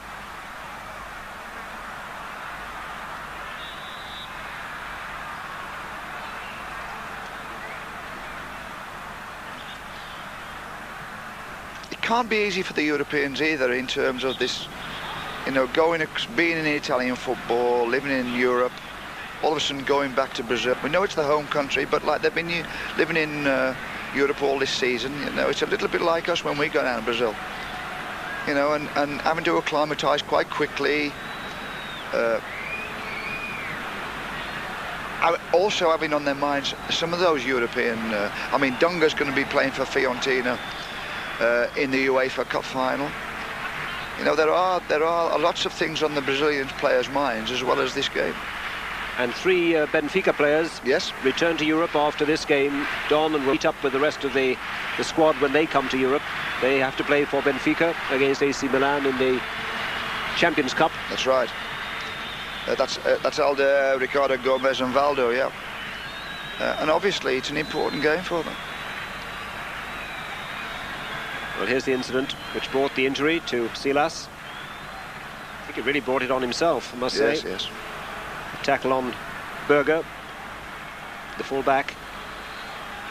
Well, there's no way he's going to control then. I mean, the ball was too far ahead of the East German player. I mean, the only thing he could do was strip the East German. And obviously he's injured himself. It's a silly tackle.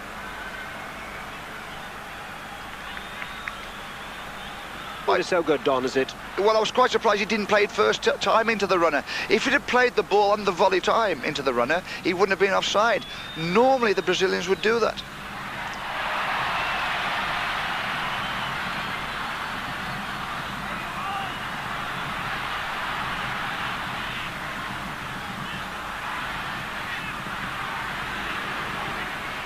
East Germans back in numbers.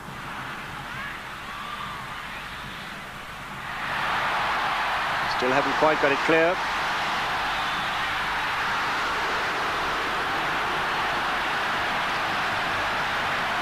And now a chance for the East Germans to break.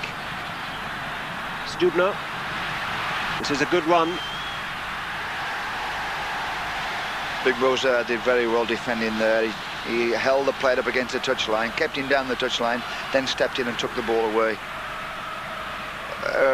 Mozer, Chrissy Waddle, you know, when with the England team, he's always talking about Mozer because obviously he plays with him at Marseille, and he said what a great player he is. Not only a good defence, super in the air with a lovely touch on the ball. Mozer, incidentally, played in the Flamengo side when he was back home in Brazil, which beat Liverpool 3-0 to win the World Club Cup in 1981. He's been round some times, now 29 years old, Mozer.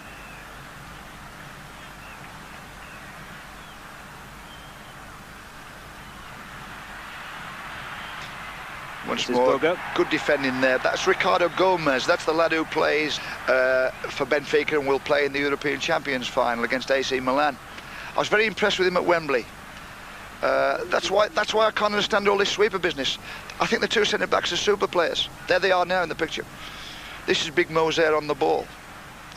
Comfortable on the ball, knocks it about. Silas. Always prepared to attack defenders. Found a little space for himself. This could be interesting.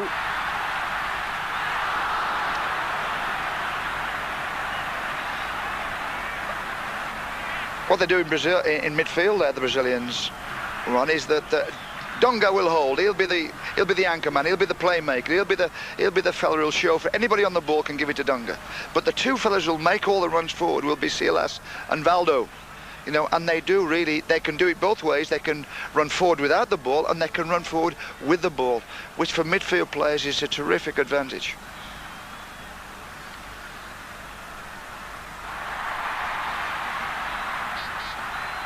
East Germany tending to give it away a little in midfield at the moment, just as they're starting to build attacks. And that's a corner, first corner of the game, with just about 8 minutes gone. Still no goals. But Brazil's first corner of the game. Branco will go across to take it. Should be an in-swinger run. He's gone over there with his left foot to bring it in on that near.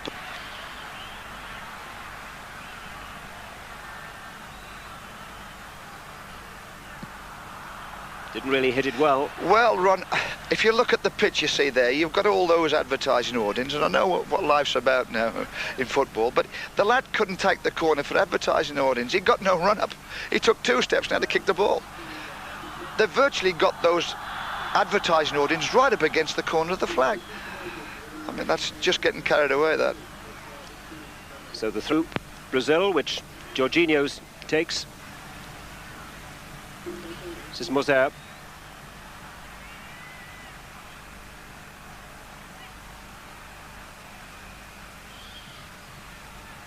It's neatly done.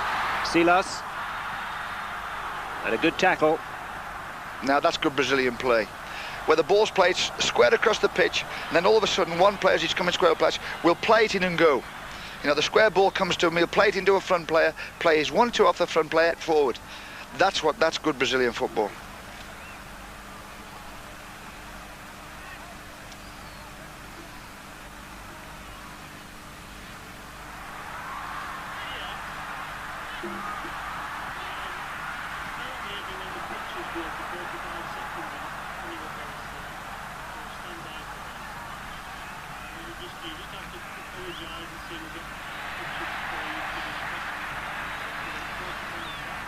It's a free kick to East Germany.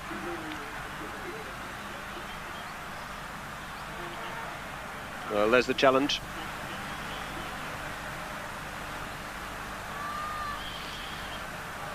Well, as much as they're noted for very good, skillful football, the Brazilians, they're still ruthless enough that if there's a danger, they'll bring the player down. I mean, that defender there was last man, so he's going to take no prisoners.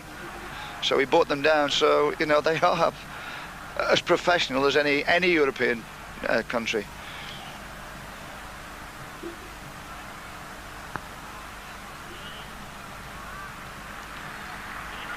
Branco again.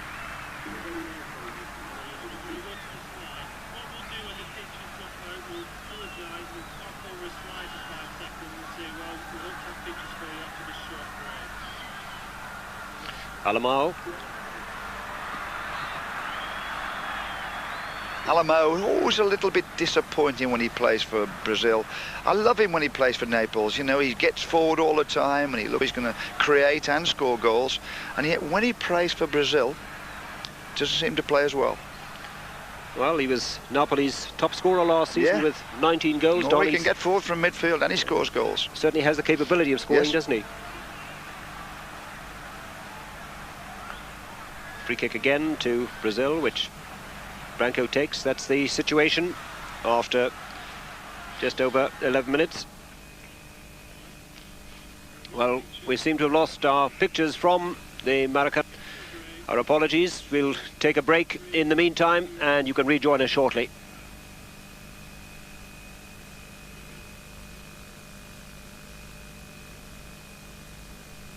Screen Sport is now available in English, French, German and Dutch. If you're watching the channel on cable and are not hearing the language you would like, please contact your cable operator. If you have your own dish, you can select the language you want to hear. English can be found at a frequency of 7.2 MHz. Français sur la fréquence 738 Hz. Die frequentie für Deutsch ist 7,02 MHz. Nederlands zit op de frequentie 7,56 MHz. Contact your dealer for further information.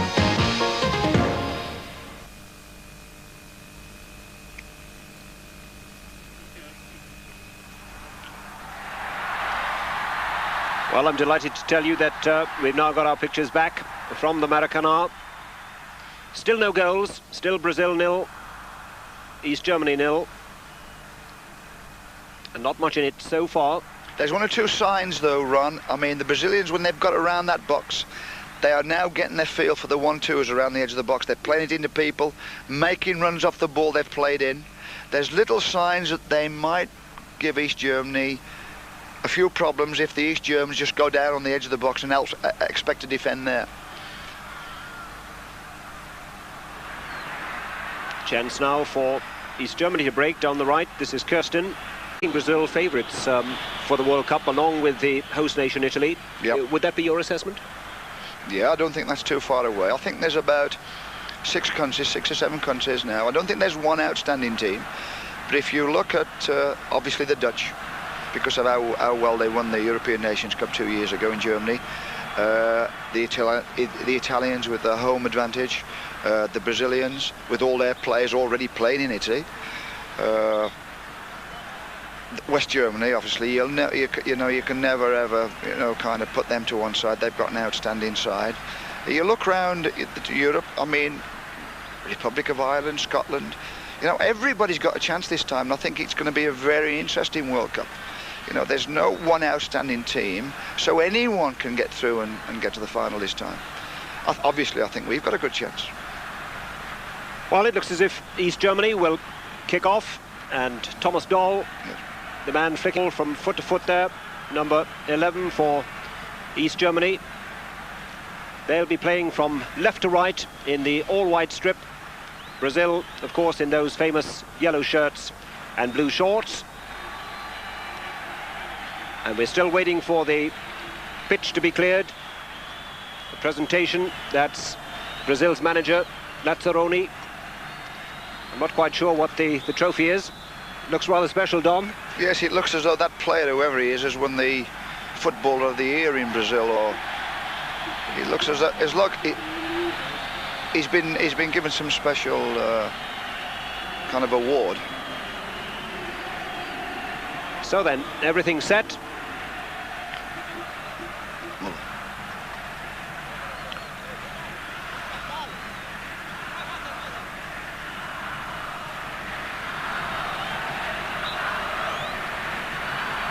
And we're now underway with East Germany playing from left to right. And the ball played back to Sammer, the tall centre-back. Plays it wide to the right. Sammer again. That's Lidner on the far side. East Germans keeping possession. They're not easy to beat, the East Germans, Ron. They're a disciplined group of players. You know, they've got good technical skills, but they'll sit back and they'll soak up all the pressure. The Brazilians won't have it easy, I'll tell you that. Well, the first possession now for the Brazilians. Dunga, lovely ball with the outside of his foot.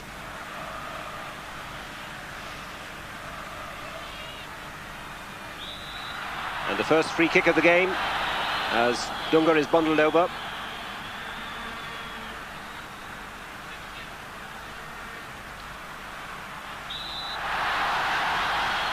And another free kick. Kirsten this time, the man who did the fouling. Good running off the ball, and he was checked virtually by 3 East German defenders. It's not the best of places to give a free kick away against Brazil. Goalkeeper Heine organising his wall. Well, just 2 men, in fact. Now, what can we expect here? Often Brazil able to score from these situations. Well, it's the same man, Ron. It's the left back, Branco. And if you remember at Wembley, he took them virtually from any distance inside the English half. And, you know, you tend to think, oh, no, he's not going to shoot from there. But I'll tell you what, more times than not, he got it in or around the target. Lovely left foot. And a lot of swing with the outside of his left foot. Well, the goalkeeper not taking the goal kicks for East Germany. We still haven't given the final lineups from either side. But this is Kirsten for East Germany. Lidner on the left. No problems with that one. Brazil these days, Don, of course, play a sweeper system, which would seem very much against their tradition. They try and use it positively, though. I mean, he will try and come through the back, or they release one of their centre-backs. I am a little bit surprised that they play sweep, because I think the centre-backs are super players. Ricardo Gomes, who's at Benfica, and Mozer, who's at Marseille. They are, and they're big European type of centre-backs, you know. They are really built. They're 6'3", 6'4". I'm a bit surprised they have to play with a sweeper. Well, still Brazil in possession.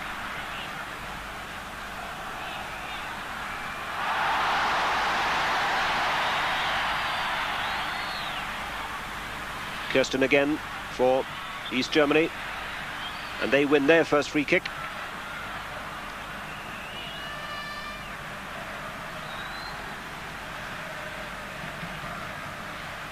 Lidner.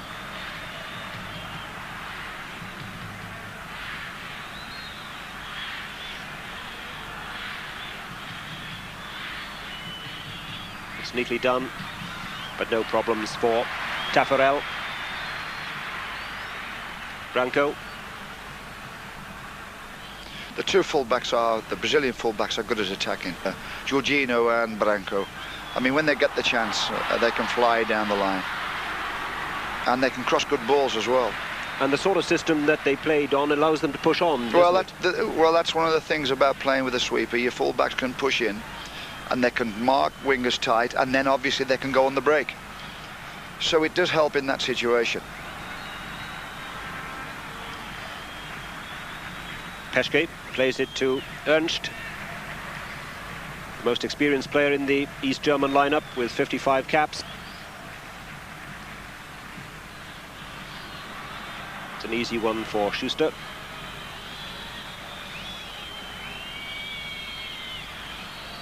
Very much the settling down period at the moment. Yes, well, both teams respect each other to start with, and they, as soon as they lose possession, they fall back in their own half.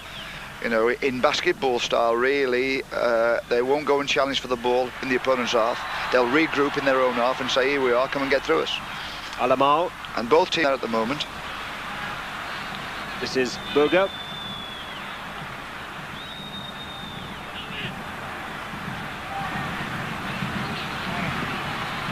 Ernst.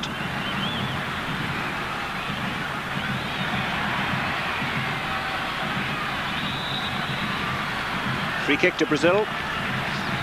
You'll find that quite a lot, Ron, is that the East Germans will build up down one side of the pitch, and then they'll hit a diagonal ball to the opposite side of the pitch, just to avoid the sweeper, just to miss the sweeper out, because obviously the sweeper can't be sides of the pitch. So they'll build up down one side and then switch it with a diagonal ball to the other side, as they did then. Still no real chances. Flags up on the far side. That's offside. The first real hint of Brazil pressure. Control.